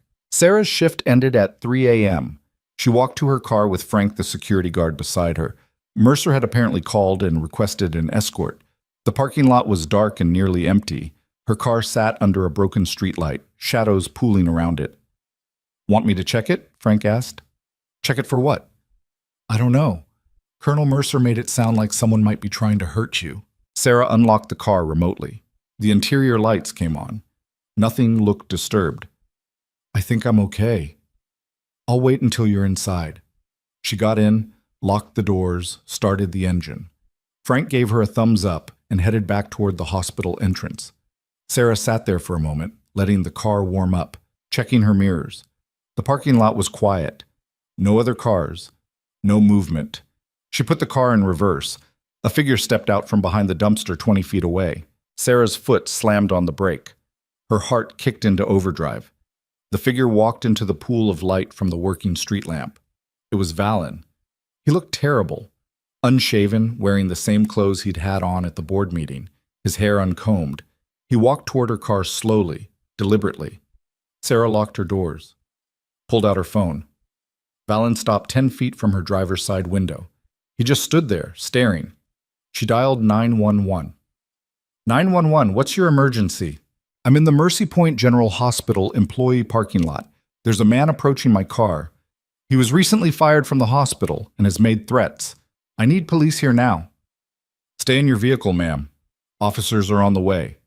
Valen walked closer. 5 feet. 3 feet. He stopped right beside her window. Open the door, Sarah, he said. His voice was muffled through the glass, but audible. She kept the phone to her ear. Police are coming. You need to leave. I just want to talk. Then talk to the police. You destroyed my life. His face was pale in the streetlight. Everything I worked for, my career, my reputation, my future, gone. Because of you.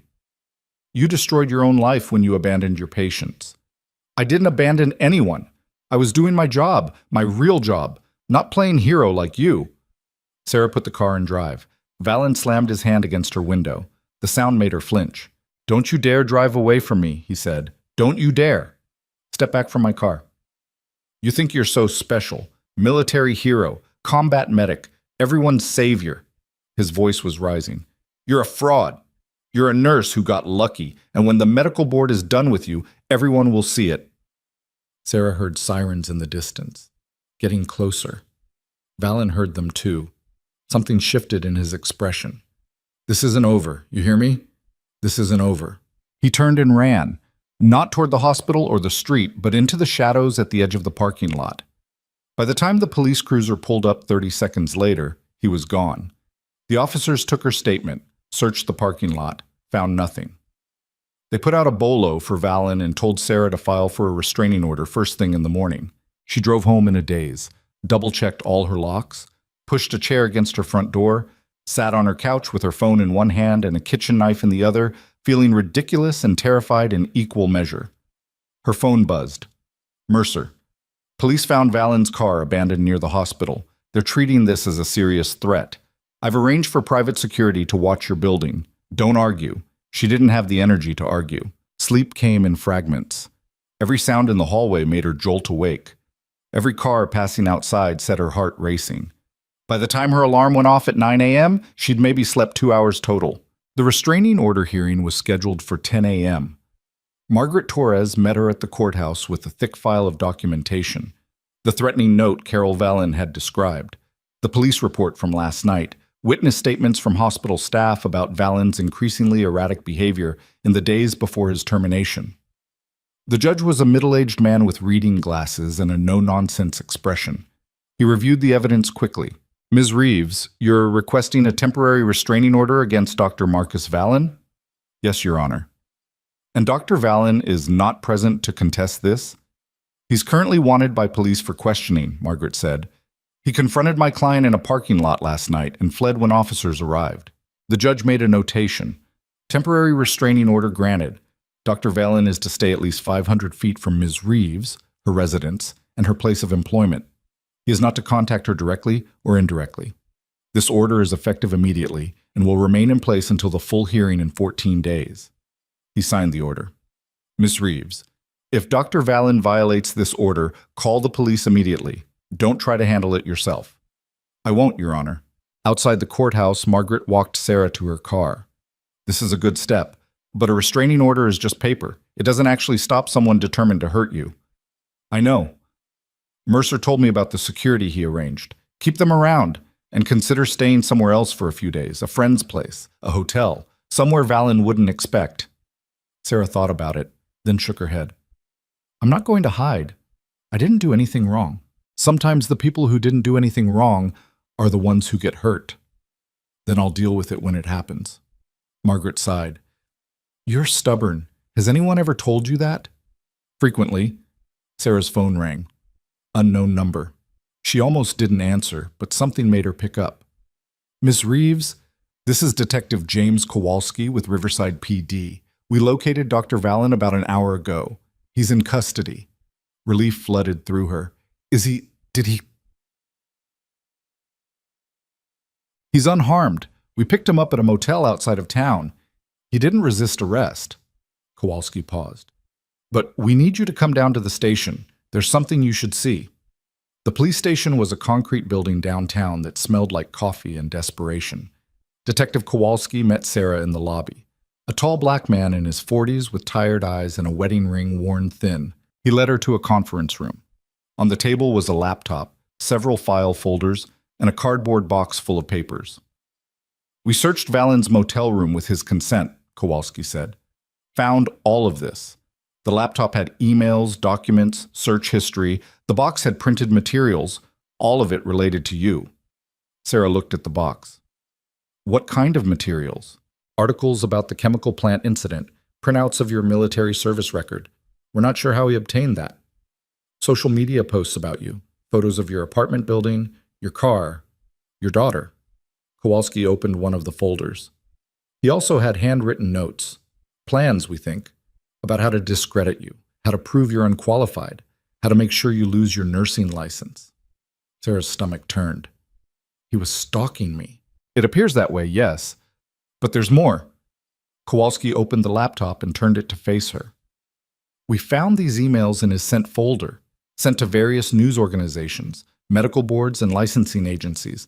All of them contain allegations about you. Sarah read the screen. The email was dated 2 days ago, sent to the state medical board. To whom it may concern. I am writing to report serious concerns about Sarah Reeves, RN, currently employed at Mercy Point General Hospital.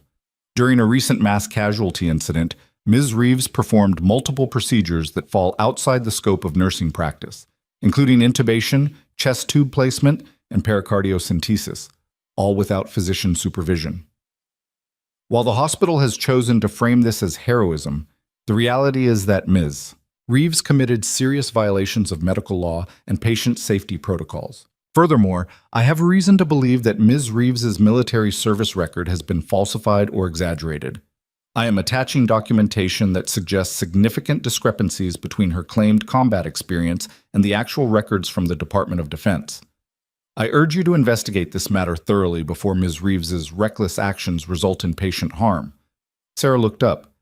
He sent this to the medical board and 5 other agencies, the State Nursing Board, the Joint Commission, the Department of Health. Even tried to get the FBI involved, claiming you'd committed identity fraud. That's insane. My service record is accurate. We know. We verified it. So did the military when we contacted them. But Vallon was convinced he could find something to destroy you with. He spent the last 3 days digging through every part of your life, trying to find dirt. Did he find anything? Kowalski shook his head. Not a thing. Your record is clean. Military service verified and decorated. 15 years of nursing with exactly 1 disciplinary action. The termination that was rescinded. No complaints, no malpractice suits, nothing. He closed the laptop. But that didn't stop him from making up allegations. Sarah sat down heavily. So what happens now? We're charging him with stalking and harassment. The restraining order you filed this morning will be extended. And we're recommending that the district attorney's office review the case for possible charges of filing false reports. Kowalski leaned against the table. Ms. Reeves, I need to ask you something. Did you ever feel physically threatened by Dr. Vallon before last night? No, he was condescending, dismissive, but never violent. Did he ever make statements that suggested he might harm you or anyone else? Sarah thought back to the board meeting, to Vallon's face as security led him out. He said, "This isn't over," multiple times. That matches what we're seeing in his notes. He was planning a campaign to ruin you professionally. The stalking, the false allegations, the emails. It was all part of a systematic attempt to destroy your career and your reputation. Because I made him look bad. Because you were better at his job than he was, and he couldn't handle it. Kowalski opened another folder. There's something else. We found emails between Valen and several other former employees of Mercy Point General, doctors he'd worked with, nurses he'd supervised. All of them had complaints about the administration, about being undervalued or mistreated. Valen was trying to organize them into some kind of coalition against the hospital. A coalition to do what? Sue, most likely. Claim wrongful termination, hostile work environment, discrimination. He had a lawyer lined up and everything, was planning to make Mercy Point the target of a massive legal battle. Kowalski pulled out a printed email. But according to this message from 2 days ago, his lawyer dropped him after the press conference, said the case was unwinnable now that Valen's incompetence was public record. Sarah read the email. The lawyer's response was blunt. Marcus, after reviewing the media coverage and the board's findings, I cannot in good conscience represent you in this matter. The evidence of your negligence is overwhelming. I recommend you seek counseling and accept that your medical career is over. He lost everything in 3 days, Sarah said quietly. His job, his reputation, his lawyer, his credibility. And he blamed you for all of it. Kowalski took the folder back. Ms. Reeves, in my experience, people in Valen's position do one of two things. They either accept responsibility and move on, or they double down and try to take everyone else down with them. Valen chose option 2. Is he going to jail? Depends on what the DA decides. Stalking charges are serious, especially with this level of documentation. But he hasn't actually committed violence. Could be jail time. Could be probation and mandatory counseling. Hard to say. Sarah stood up. Can I see him? Kowalski frowned. Why would you want to do that? Because I need to know if this is really over. Miss Reeves, please. Kowalski studied her face for a long moment, then nodded. 5 minutes, and I'll be right outside the door. Valen was in an interrogation room at the end of the hall. Through the small window, Sarah could see him sitting at a metal table, hands folded in front of him, staring at nothing. Kowalski opened the door. Dr. Valen, you have a visitor. Valen looked up. When he saw Sarah, his expression went through several changes: surprise, anger, something that might have been shame. I don't want to talk to her, he said. Then don't talk. Listen. Kowalski gestured for Sarah to enter. 5 minutes. Sarah stepped inside. The door closed behind her but didn't lock. She could see Kowalski's silhouette through the frosted glass. Valen stared at her. Come to gloat? No. Then why are you here?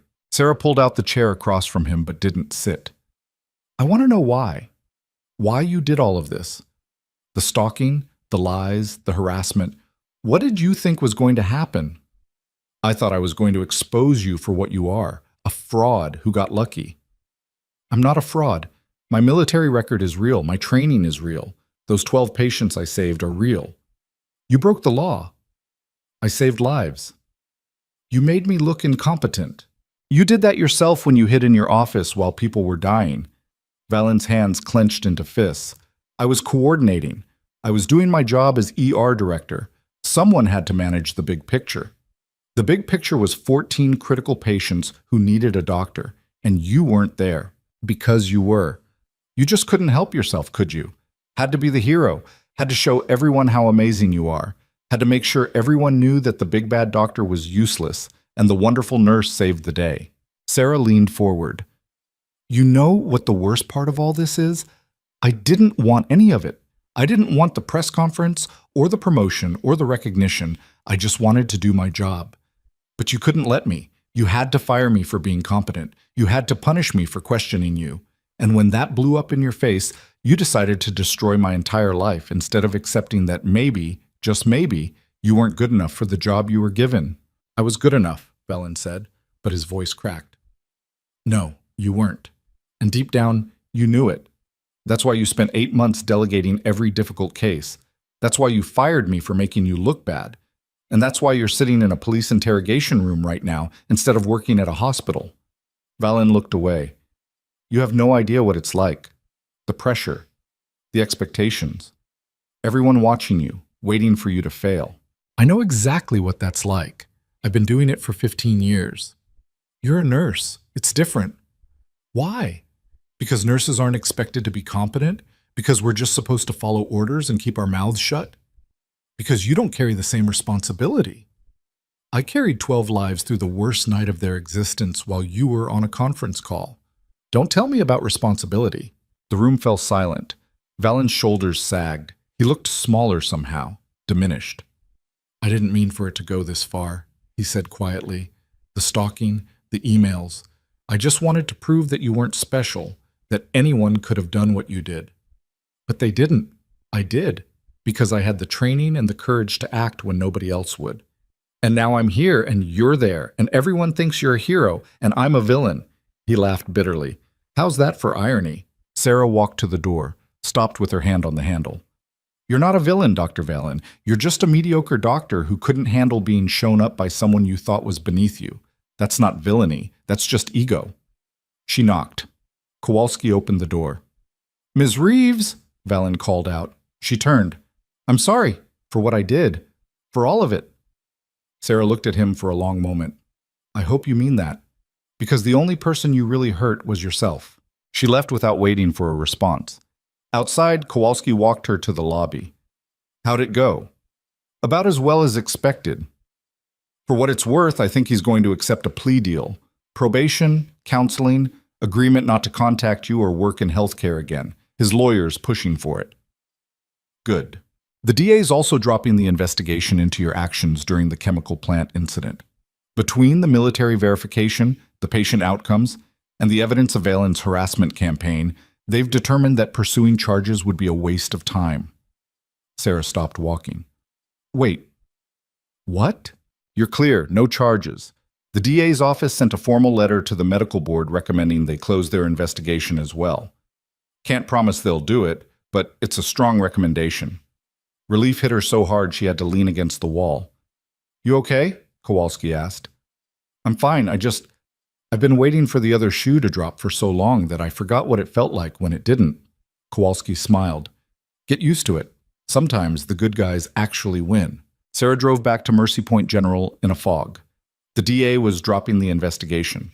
Valen was in custody. The medical board might actually close their case. After weeks of stress and fear and waiting for everything to collapse, things were finally, maybe, starting to work out.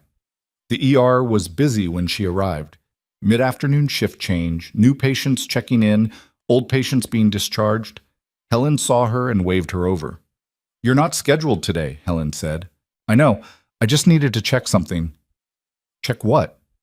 Sarah didn't have a good answer. She just needed to be here, in the place where everything had changed, in the place where she'd proven herself and lost everything and somehow gotten it back. Monica appeared from Bay 3. "Sarah, did you hear?" "Hear what?" "The medical board. They closed the investigation, sent an official letter to the hospital an hour ago. You're cleared, completely." Sarah felt the last knot of tension in her chest finally loosen. "They did?" "Yeah, Brennan just sent out an email to all staff. She's calling it a vindication of the hospital's emergency response protocols." Monica grinned. Translation: they're using you to make themselves look good again. "I don't care as long as I can keep working." "Oh, you're definitely going to keep working. They're already scheduling training sessions for the new Advanced Emergency Response Program, using you as the model. It's actually happening." Sarah walked to the nurses' station and pulled up the email on the communal computer. There it was. Official letterhead from the State Medical Board. After thorough review of the incident at Mercy Point General Hospital on October 18th, this board has determined that Nurse Sarah Reeves, RN, acted appropriately within the scope of emergency medical necessity. Her actions resulted in the preservation of 12 lives and demonstrated exceptional clinical judgment under crisis conditions. This investigation is closed with no disciplinary action recommended. Below that was a note from Brennan.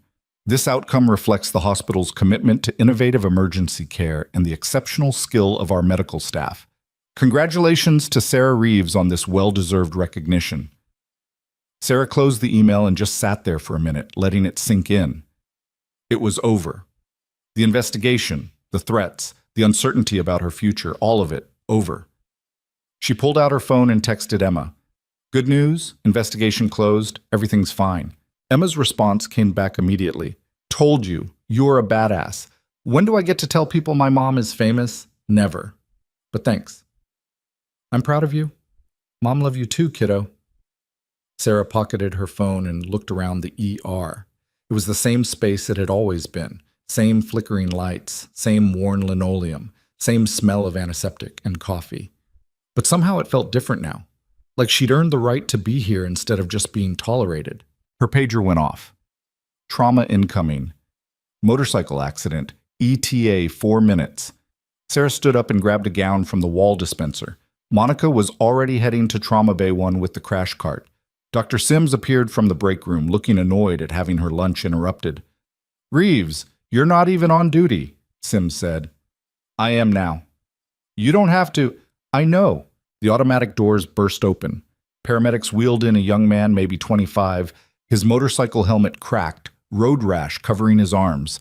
His right leg bent at an angle that made Sarah's stomach turn. Open tib-fib fracture, multiple abrasions, GCS 14, vitals stable but tacky, the lead paramedic rattled off. Happened about 15 minutes ago on Route 9. No other vehicles involved. They transferred him to the bed. The patient was conscious, groaning, his eyes wide with pain and fear.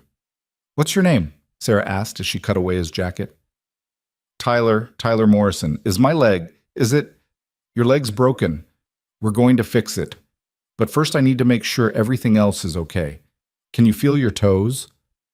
I don't know. It hurts so much." "I know it does. We're going to help." Sarah looked at Monica. "Large bore IV, 2 units O, negative on standby, portable x-ray, and call orthopedics." "On it." Dr. Sims was examining the leg. "Significant displacement. He's going to need surgery, ORIF at minimum, possibly external fixation depending on the soft tissue damage." "Pulse is weak but present in the dorsalis pedis," Sarah said. "Capillary refill sluggish. We need to reduce the fracture before vascular compromise becomes permanent." "Agreed. Get me morphine and Versed. We'll do a field reduction here and splint it for transport to OR." They worked quickly, efficiently. Sarah administered pain medication, monitored vitals, assisted with the reduction. Tyler screamed when they straightened his leg, but afterward his circulation improved immediately. "Good call on the immediate reduction," Sims said quietly. "Another 20 minutes and he might have lost the foot." "Just doing my job." "You're good at it, really good." Sims started writing orders. "I owe you an apology, by the way." "For what?" "For not standing up to Valen sooner. I knew he was incompetent, everyone knew, but I didn't want to rock the boat, didn't want to deal with the politics. And because I kept my head down, you almost lost your career."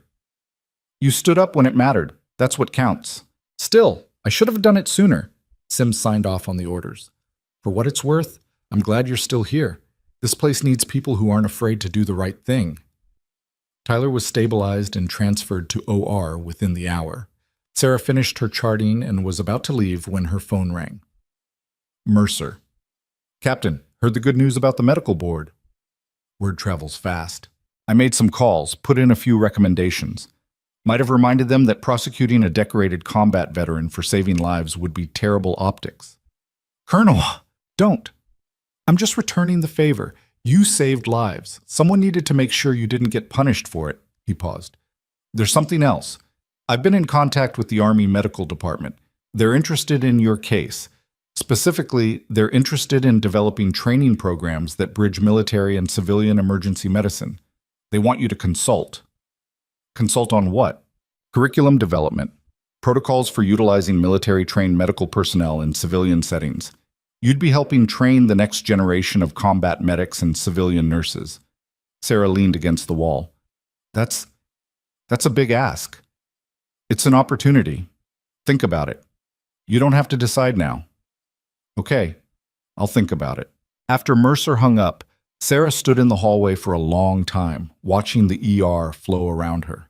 Patients coming and going, nurses moving efficiently between bays, doctors writing orders, the endless rhythm of emergency medicine. This was her world now, not Afghanistan, not combat zones, just this. The daily fight to keep people alive in a broken system that didn't always appreciate the people doing the fighting. But maybe that was changing.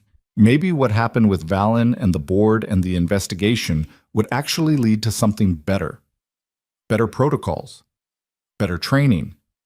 Better recognition for nurses who went above and beyond. Or maybe nothing would change at all. Either way, Sarah would still be here, still doing the work, still fighting the fights worth fighting. Her phone buzzed one more time. Margaret Torres. Velen accepted plea deal. 2 years probation, mandatory counseling, permanent ban from practicing medicine in the state. He also agreed not to contact you or speak publicly about the case. It's over. Sarah typed back, "Thank you for everything. You earned it. Now go do your job and stop almost getting arrested." Sarah smiled and pocketed her phone. She walked back into the ER, grabbed her tablet, and checked the board for incoming patients. Bay 7 needed a wound check. Bay 3 had a patient waiting for discharge papers. Bay 11 was getting a new admit. Possible appendicitis, needed workup. She got to work. And for the first time in weeks, there was no fear hanging over her, no investigation, no threats, no uncertainty about her future. Just the job, just the work, just the quiet satisfaction of knowing she'd stood her ground and won. The automatic doors opened. A new patient wheeled in. The cycle continued. And Sarah Reeves, combat medic, nurse, survivor, stepped forward to meet it, because that's what she did. That's who she was. And nobody was ever going to take that away from her again. 3 weeks passed before Sarah realized she'd stopped checking over her shoulder. It happened gradually, the unwinding of constant vigilance. The first morning she drove to work without scanning the parking lot for Valen's car. The first shift where she didn't tense every time someone walked past the nurse's station. The first night she slept through without jolting awake at every sound. The ER had settled into a new rhythm. Dr. Sims took over as interim ER director, while the hospital conducted a nationwide search for Valen's replacement. The nursing staff rotated through training sessions for the advanced emergency response program Sarah was building, and slowly, painfully, the media attention faded as newer stories took over the news cycle. Sarah was restocking supplies in Trauma Bay 1 when Helen appeared in the doorway. "Conference room, now. Brennan wants to see you." Sarah's stomach dropped. "Why?" "Didn't say, but she brought the whole board." The walk to the administrative wing felt longer than it should have. Sarah's mind raced through possibilities. Had the medical board reopened the investigation? Had Valen violated his plea deal? Had some new complaint surfaced? The conference room door was open. Inside, Victoria Brennan sat at the head of the table with 4 other board members. Daniel Graves stood by the window, and at the far end, looking uncomfortable in a suit that didn't quite fit, was Robert Hoffman, the patient from Bay 6, the one Sarah had performed pericardiocentesis on. "Ms. Reeves," Brennan said. "Please sit." Sarah sat. "What's going on?" "Mr. Hoffman asked to address the board. We thought you should be present." Robert Hoffman stood up. He looked healthier than the last time Sarah had seen him, color in his face, steady on his feet. His wife Patricia sat beside him, holding his hand. "Ms. Reeves," Robert began, his voice shaking slightly, "I wanted to thank you, in person, in front of the people who run this hospital." He pulled a folded piece of paper from his jacket. 3 weeks ago, I was dead. My heart had stopped. The doctor said I had maybe minutes before irreversible brain damage, and you stuck a needle in my chest and brought me back. Mr. Hoffman, you don't need to... Please let me finish. He unfolded the paper. I'm an accountant. I spend my days with numbers and spreadsheets and tax codes. I'm not good with words, so I wrote this down. He cleared his throat. I have a daughter. She's 12, loves soccer and hates math homework and wants to be a veterinarian. I've coached her team for 4 years, never missed a game. His voice cracked. If you hadn't done what you did, I wouldn't have been at her game last Saturday. I wouldn't have seen her score the winning goal. I wouldn't get to walk her down the aisle someday, or meet my grandchildren, or grow old with my wife. Patricia was crying silently. The hospital wanted to investigate you, Robert continued, wanted to punish you for saving my life. And I know you're not supposed to do what you did. I know the rules say you need a doctor's permission and proper credentials and all that bureaucratic nonsense, but I also know that if you'd followed those rules, I'd be dead. My daughter wouldn't have a father. My wife would be a widow. And the world would be a little bit darker. He folded the paper and looked directly at Brennan. So I'm here to say thank you. Not just from me, but from all 11 other families whose loved ones came home because of what Ms. Reeves did that night. We're grateful. And we want the hospital to know that if anyone tries to punish her or take away her license or make her feel like she did something wrong, we'll fight it. Every single one of us. Brennan's expression was unreadable. Mr. Hoffman, The investigation has been closed. Ms. Reeves has been fully cleared. I know, but I wanted to say it anyway, because people like her don't get thanked enough. They just get questioned and second-guessed and buried under paperwork. He turned to Sarah. You gave me my life back. I can never repay that, but I can make sure people know what you did, and I can make sure you never have to wonder if it was worth it. Sarah couldn't speak. Her throat was too tight. Patricia stood up and walked over. She pulled something from her purse, a photograph. This is from the soccer game. Emily's winning goal. I thought you might like to have it. The photo showed a young girl in a green jersey, arms raised in triumph, her face split by a massive grin. Behind her, slightly out of focus, Robert was cheering from the sidelines. Sarah took the photo with shaking hands. Thank you. No, Patricia said firmly. Thank you. After the Hoffmans left, Brennan gestured for Sarah to stay seated. That was quite a testimonial, Brennan said. They didn't have to do that. No, they didn't, but they wanted to. Brennan opened a folder. The board has been discussing your position. The Advanced Emergency Response Coordinator role was created somewhat hastily, under crisis conditions. We need to formalize it, create proper protocols, define clear authority, establish training requirements. I've been working on that. We know. Dr. Sims has been copying us on your proposals. They're comprehensive. Impressive, actually. Brennan slid a document across the table. This is a contract, 3 years. Guaranteed position with full authority to develop and implement emergency response protocols. You'll report directly to the Chief Medical Officer, bypassing department politics. Salary increase of 30%, and a seat on the hospital's Quality and Safety Committee. Sarah scanned the contract. Everything she'd asked for was there. In writing, official. There's one condition, Graves added. We want you to present at the State Hospital Association conference in December. Share what happened here. Help other hospitals develop similar programs. You want me to talk about the chemical plant incident. We want you to talk about innovation in emergency medicine, about utilizing military-trained personnel in civilian settings, about breaking down barriers between different types of medical professionals. Graves leaned forward. Ms. Reeves, what happened here was significant, not just for you or this hospital, but for the entire healthcare system. We have thousands of veterans with advanced medical training working in hospitals across the country, and most of them are underutilized because civilian credentials don't recognize their skills. You could help change that. Sarah thought about the combat medics she'd served with, the ones who'd gone back to civilian life and struggled to find work that used even half of what they'd learned. The ones who could run a trauma bay in a war zone but couldn't get hired as anything more than an EMT back home. I'll do it, she said. Brennan smiled.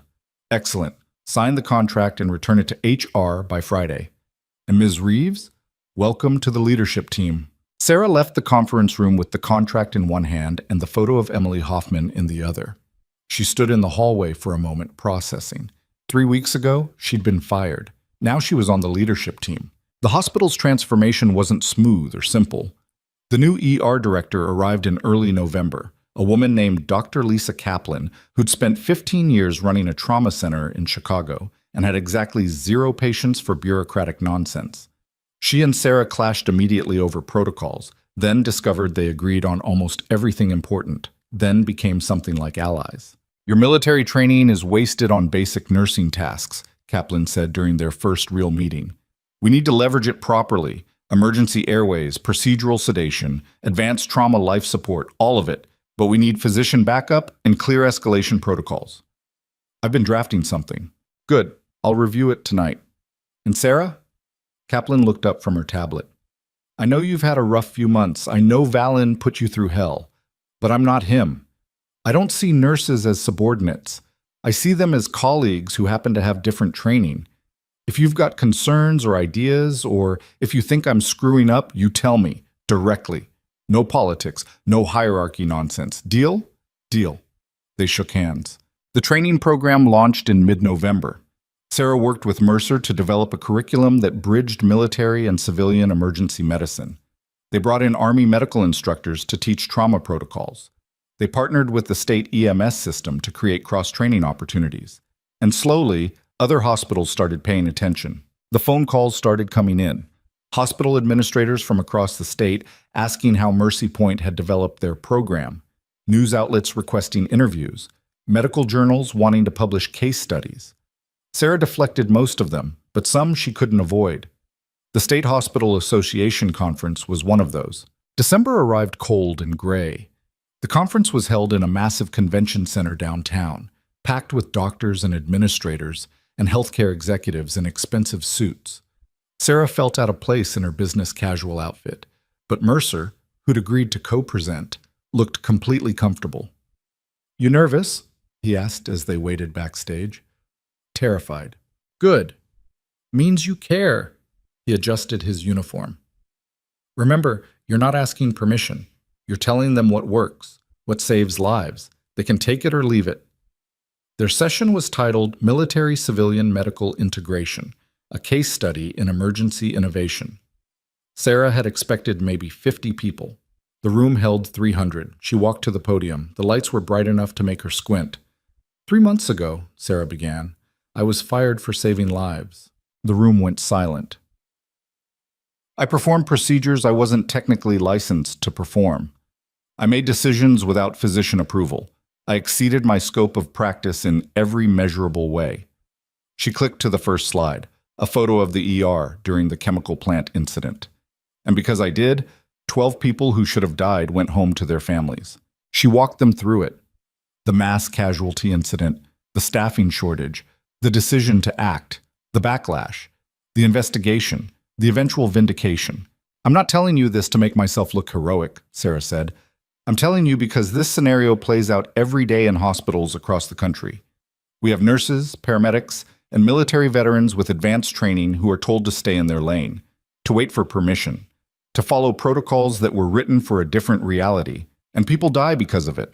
She clicked to the next slide, a chart showing military medical training versus civilian certification requirements. An Army Special Forces medic gets more trauma training in 1 year than most civilian nurses get in an entire career. They learn advanced airways, surgical procedures, critical decision-making under fire. Then they leave the service and can't get jobs that utilize any of that training because civilian credentials don't recognize military experience. Mercer took over, walking through the statistics.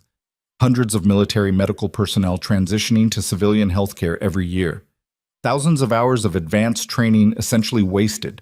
Patient outcomes that suffered because qualified people weren't allowed to use their skills. "The solution isn't complicated," Mercer said. "Create hybrid roles. Develop protocols that leverage military training under appropriate supervision. Build teams that recognize different types of expertise instead of rigidly enforcing outdated hierarchies." Sarah stepped back to the podium. "Mercy Point General created the Advanced Emergency Response Coordinator position for me. But it shouldn't have taken a mass casualty incident and a national news story to make that happen. Every hospital should be looking at their staff and asking, who has skills we're not using? Who has training we don't recognize? Who could save lives if we just got out of their way?" The presentation ended to sustained applause. The Q&A session ran 20 minutes over schedule. Hospital administrators asked about implementation, nurses asked about certification requirements, veterans asked if other hospitals were adopting similar programs. Sarah answered honestly. Yes, it was complicated. Yes, there were legal barriers. Yes, some physicians would resist. But yes, it was possible. Yes, it was worth it. And yes, it saved lives. Afterward, a woman in her 60s approached. She wore scrubs under a blazer and had the kind of tired eyes that said she'd been in healthcare for decades. "Ms. Reeves, I'm Jennifer Okafor. I run a community hospital in the northern part of the state. Small facility, limited resources, constant staffing shortages." She pulled out a business card. "We have 3 nurses on staff who are former military. One was a Navy corpsman, one was an Air Force medic, one was Army, like you. We've been wasting their training for years because we didn't know how to utilize it properly. I'd like to change that. Would you be willing to consult?" Sarah took the card. "I'd be honored." "Good. Because after hearing you speak, I realize we've been doing this all wrong. We've been treating credentials like they matter more than competence, and that needs to stop." By the time Sarah and Mercer left the convention center, she had 17 business cards from hospital administrators interested in developing similar programs. The movement she hadn't meant to start was spreading. Christmas came quietly. Sarah spent it with Emma, who was home from college for winter break. They cooked dinner together, badly, and watched old movies and talked about everything except work and school and the chaos of the past few months. "You seem different," Emma said as they cleaned up. "Different how?" "I don't know. Settled, maybe? Like you're not waiting for something bad to happen anymore." Sarah dried a plate and put it in the cabinet. "I think I spent 15 years waiting for someone to tell me I wasn't good enough, that I didn't belong, that I should know my place and stay there. And now? Now I know my place, and it's wherever I decide to stand." Emma smiled. "That's very wise and maternal of you." Shut up and finish the dishes. January brought a new year and new challenges. The Advanced Emergency Response Program expanded. 2 more nurses with military backgrounds joined Sarah's team. They developed protocols for everything from mass casualty incidents to individual critical patients. And slowly, the culture of the ER began to shift. Doctors started consulting nurses on complex cases instead of just delegating tasks. Nurses felt empowered to speak up when they saw problems. The rigid hierarchy that had protected incompetent physicians like Valen began to crack. It wasn't perfect. There were still conflicts, still resistance from traditionalists who thought nurses should stay subordinate. But the momentum was building. Sarah was reviewing training schedules when her phone rang. Unknown number, but she answered anyway. "Ms. Reeves, this is Amanda Portis from the American Nurses Association. I'm calling to inform you that you've been nominated for the organization's Distinguished Service Award. It's one of our highest honors, recognizing nurses who've made exceptional contributions to the profession and to patient care." Sarah sat down heavily. "I'm sorry, what?" "The award ceremony is in March in Washington, D.C. We'd love for you to attend. And if you're willing, we'd like you to deliver the keynote address about your experience and the work you're doing in military-civilian medical integration." "I don't know what to say." "Say yes. The nursing profession needs voices like yours, people who aren't afraid to challenge the status quo and fight for better patient care." Sarah thought about the nurse she'd been 3 months ago, fired, humiliated, certain her career was over. Then she thought about the nurse she was now, building programs, changing policies, helping other hospitals recognize and utilize the skills of their military-trained staff. "Yes," she said, "I'll be there." The award ceremony was surreal. Sarah stood on a stage in a hotel ballroom, accepting a crystal plaque from the president of the American Nurses Association, while several hundred nurses applauded. Her keynote address was shorter than the conference presentation had been, more personal. "I became a nurse because I wanted to help people," Sarah said. "I joined the military because I wanted to serve my country. And I spent 15 years being told that those 2 parts of my life were separate, that military medicine didn't count in civilian hospitals, that my training was irrelevant to my job." She looked out at the audience. "I'm here to tell you that's wrong. Your training matters. Your experience matters. Your voice matters. And when someone tells you to stay in your lane, you get to ask, who decided where that lane was?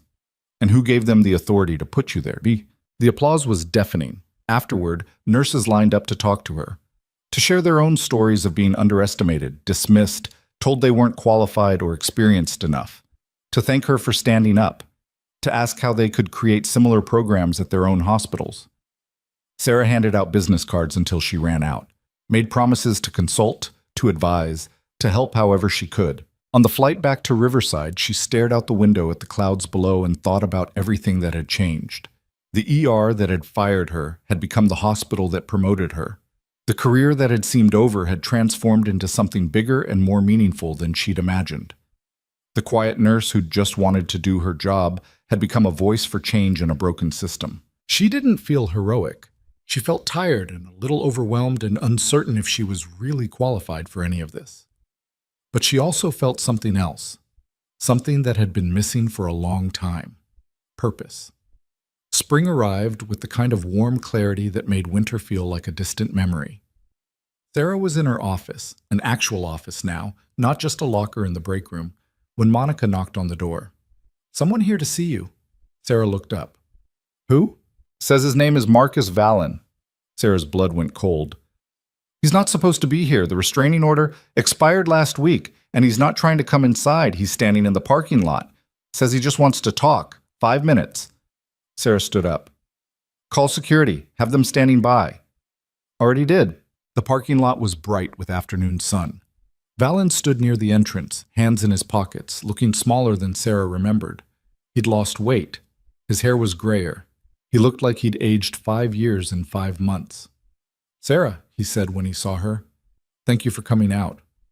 You have 3 minutes, then I'm calling the police. I'm not here to cause trouble. I'm here to apologize." Sarah crossed her arms. "You already apologized at the police station." "I know, but I didn't mean it then. Not really. I was just trying to save myself from jail time." He looked down. "I've been in therapy. Court ordered it first, but I kept going after the mandate ended. Spent a lot of time thinking about what happened, about who I was, who I became." And you were right. About all of it. I was a mediocre doctor who couldn't handle being challenged. I hid behind my title instead of admitting I was in over my head. And when you exposed that, I tried to destroy you instead of fixing myself." Sarah said nothing. "I'm not asking for forgiveness," Valen continued. "I don't deserve it. I just wanted you to know that I understand now. What I did was wrong. Not just the stalking and the harassment, but the way I treated you before all of that. The way I treated all the nurses. Like you were beneath me. Like your opinions didn't matter." He pulled an envelope from his jacket. "This is a letter I sent to the medical board, formally acknowledging my negligence during the chemical plant incident, acknowledging that you saved lives while I failed to do my job. It's on the record now, in case anyone ever questions what really happened. Sarah took the envelope but didn't open it. "I heard you're doing good things here," Valen said. "Building programs, changing policies, making the ER better than it ever was when I was in charge. I'm glad. The patients deserve it, the nurses deserve it, and you deserve recognition for making it happen." "Why are you really here, Dr. Valen?" He smiled sadly. "Because my therapist said I needed to make amends. And because I wanted you to know that you won. Not just the job or the promotion or the awards. You won the bigger fight. You proved that competence matters more than credentials, that courage matters more than hierarchy, and that sometimes the person everyone underestimates is the only one strong enough to do what needs to be done." Sarah looked at him for a long moment, saw the broken man he'd become, felt something that wasn't quite forgiveness but might have been understanding. "I hope you find whatever you're looking for," she said, "but you need to leave now." "I know." Valen turned to go, then stopped. "For what it's worth, you're a better person than I ever was, and a better medical professional. I'm sorry it took losing everything for me to see that." He walked away. Sarah watched until his car left the parking lot, then opened the envelope. Inside was a formal letter to the state medical board, exactly as he'd described. An admission of negligence, a recognition of her competence, a statement that would protect her if anyone ever tried to question her actions again. She folded it carefully and went back inside.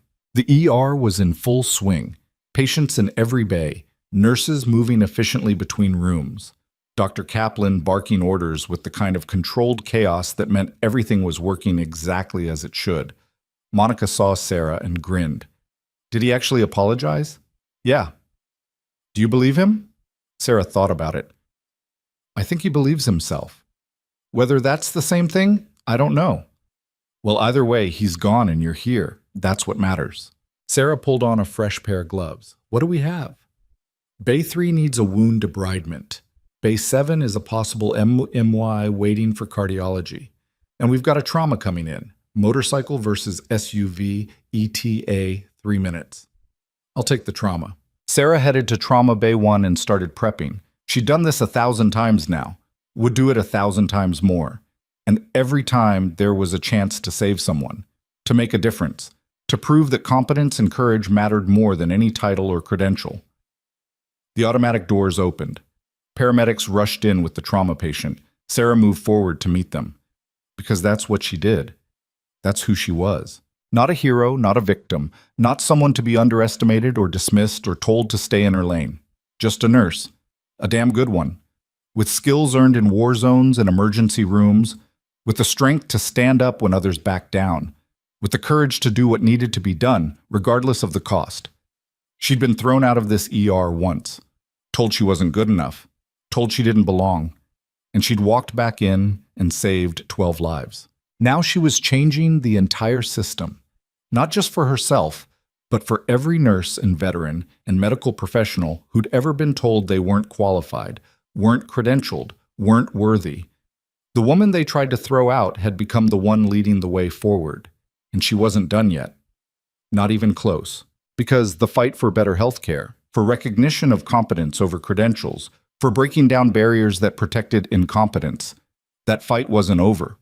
It was just beginning, and Sarah Reeves was exactly where she needed to be, standing at the center of it all, holding the line, carrying everyone through the fire, one patient, one shift, one life at a time.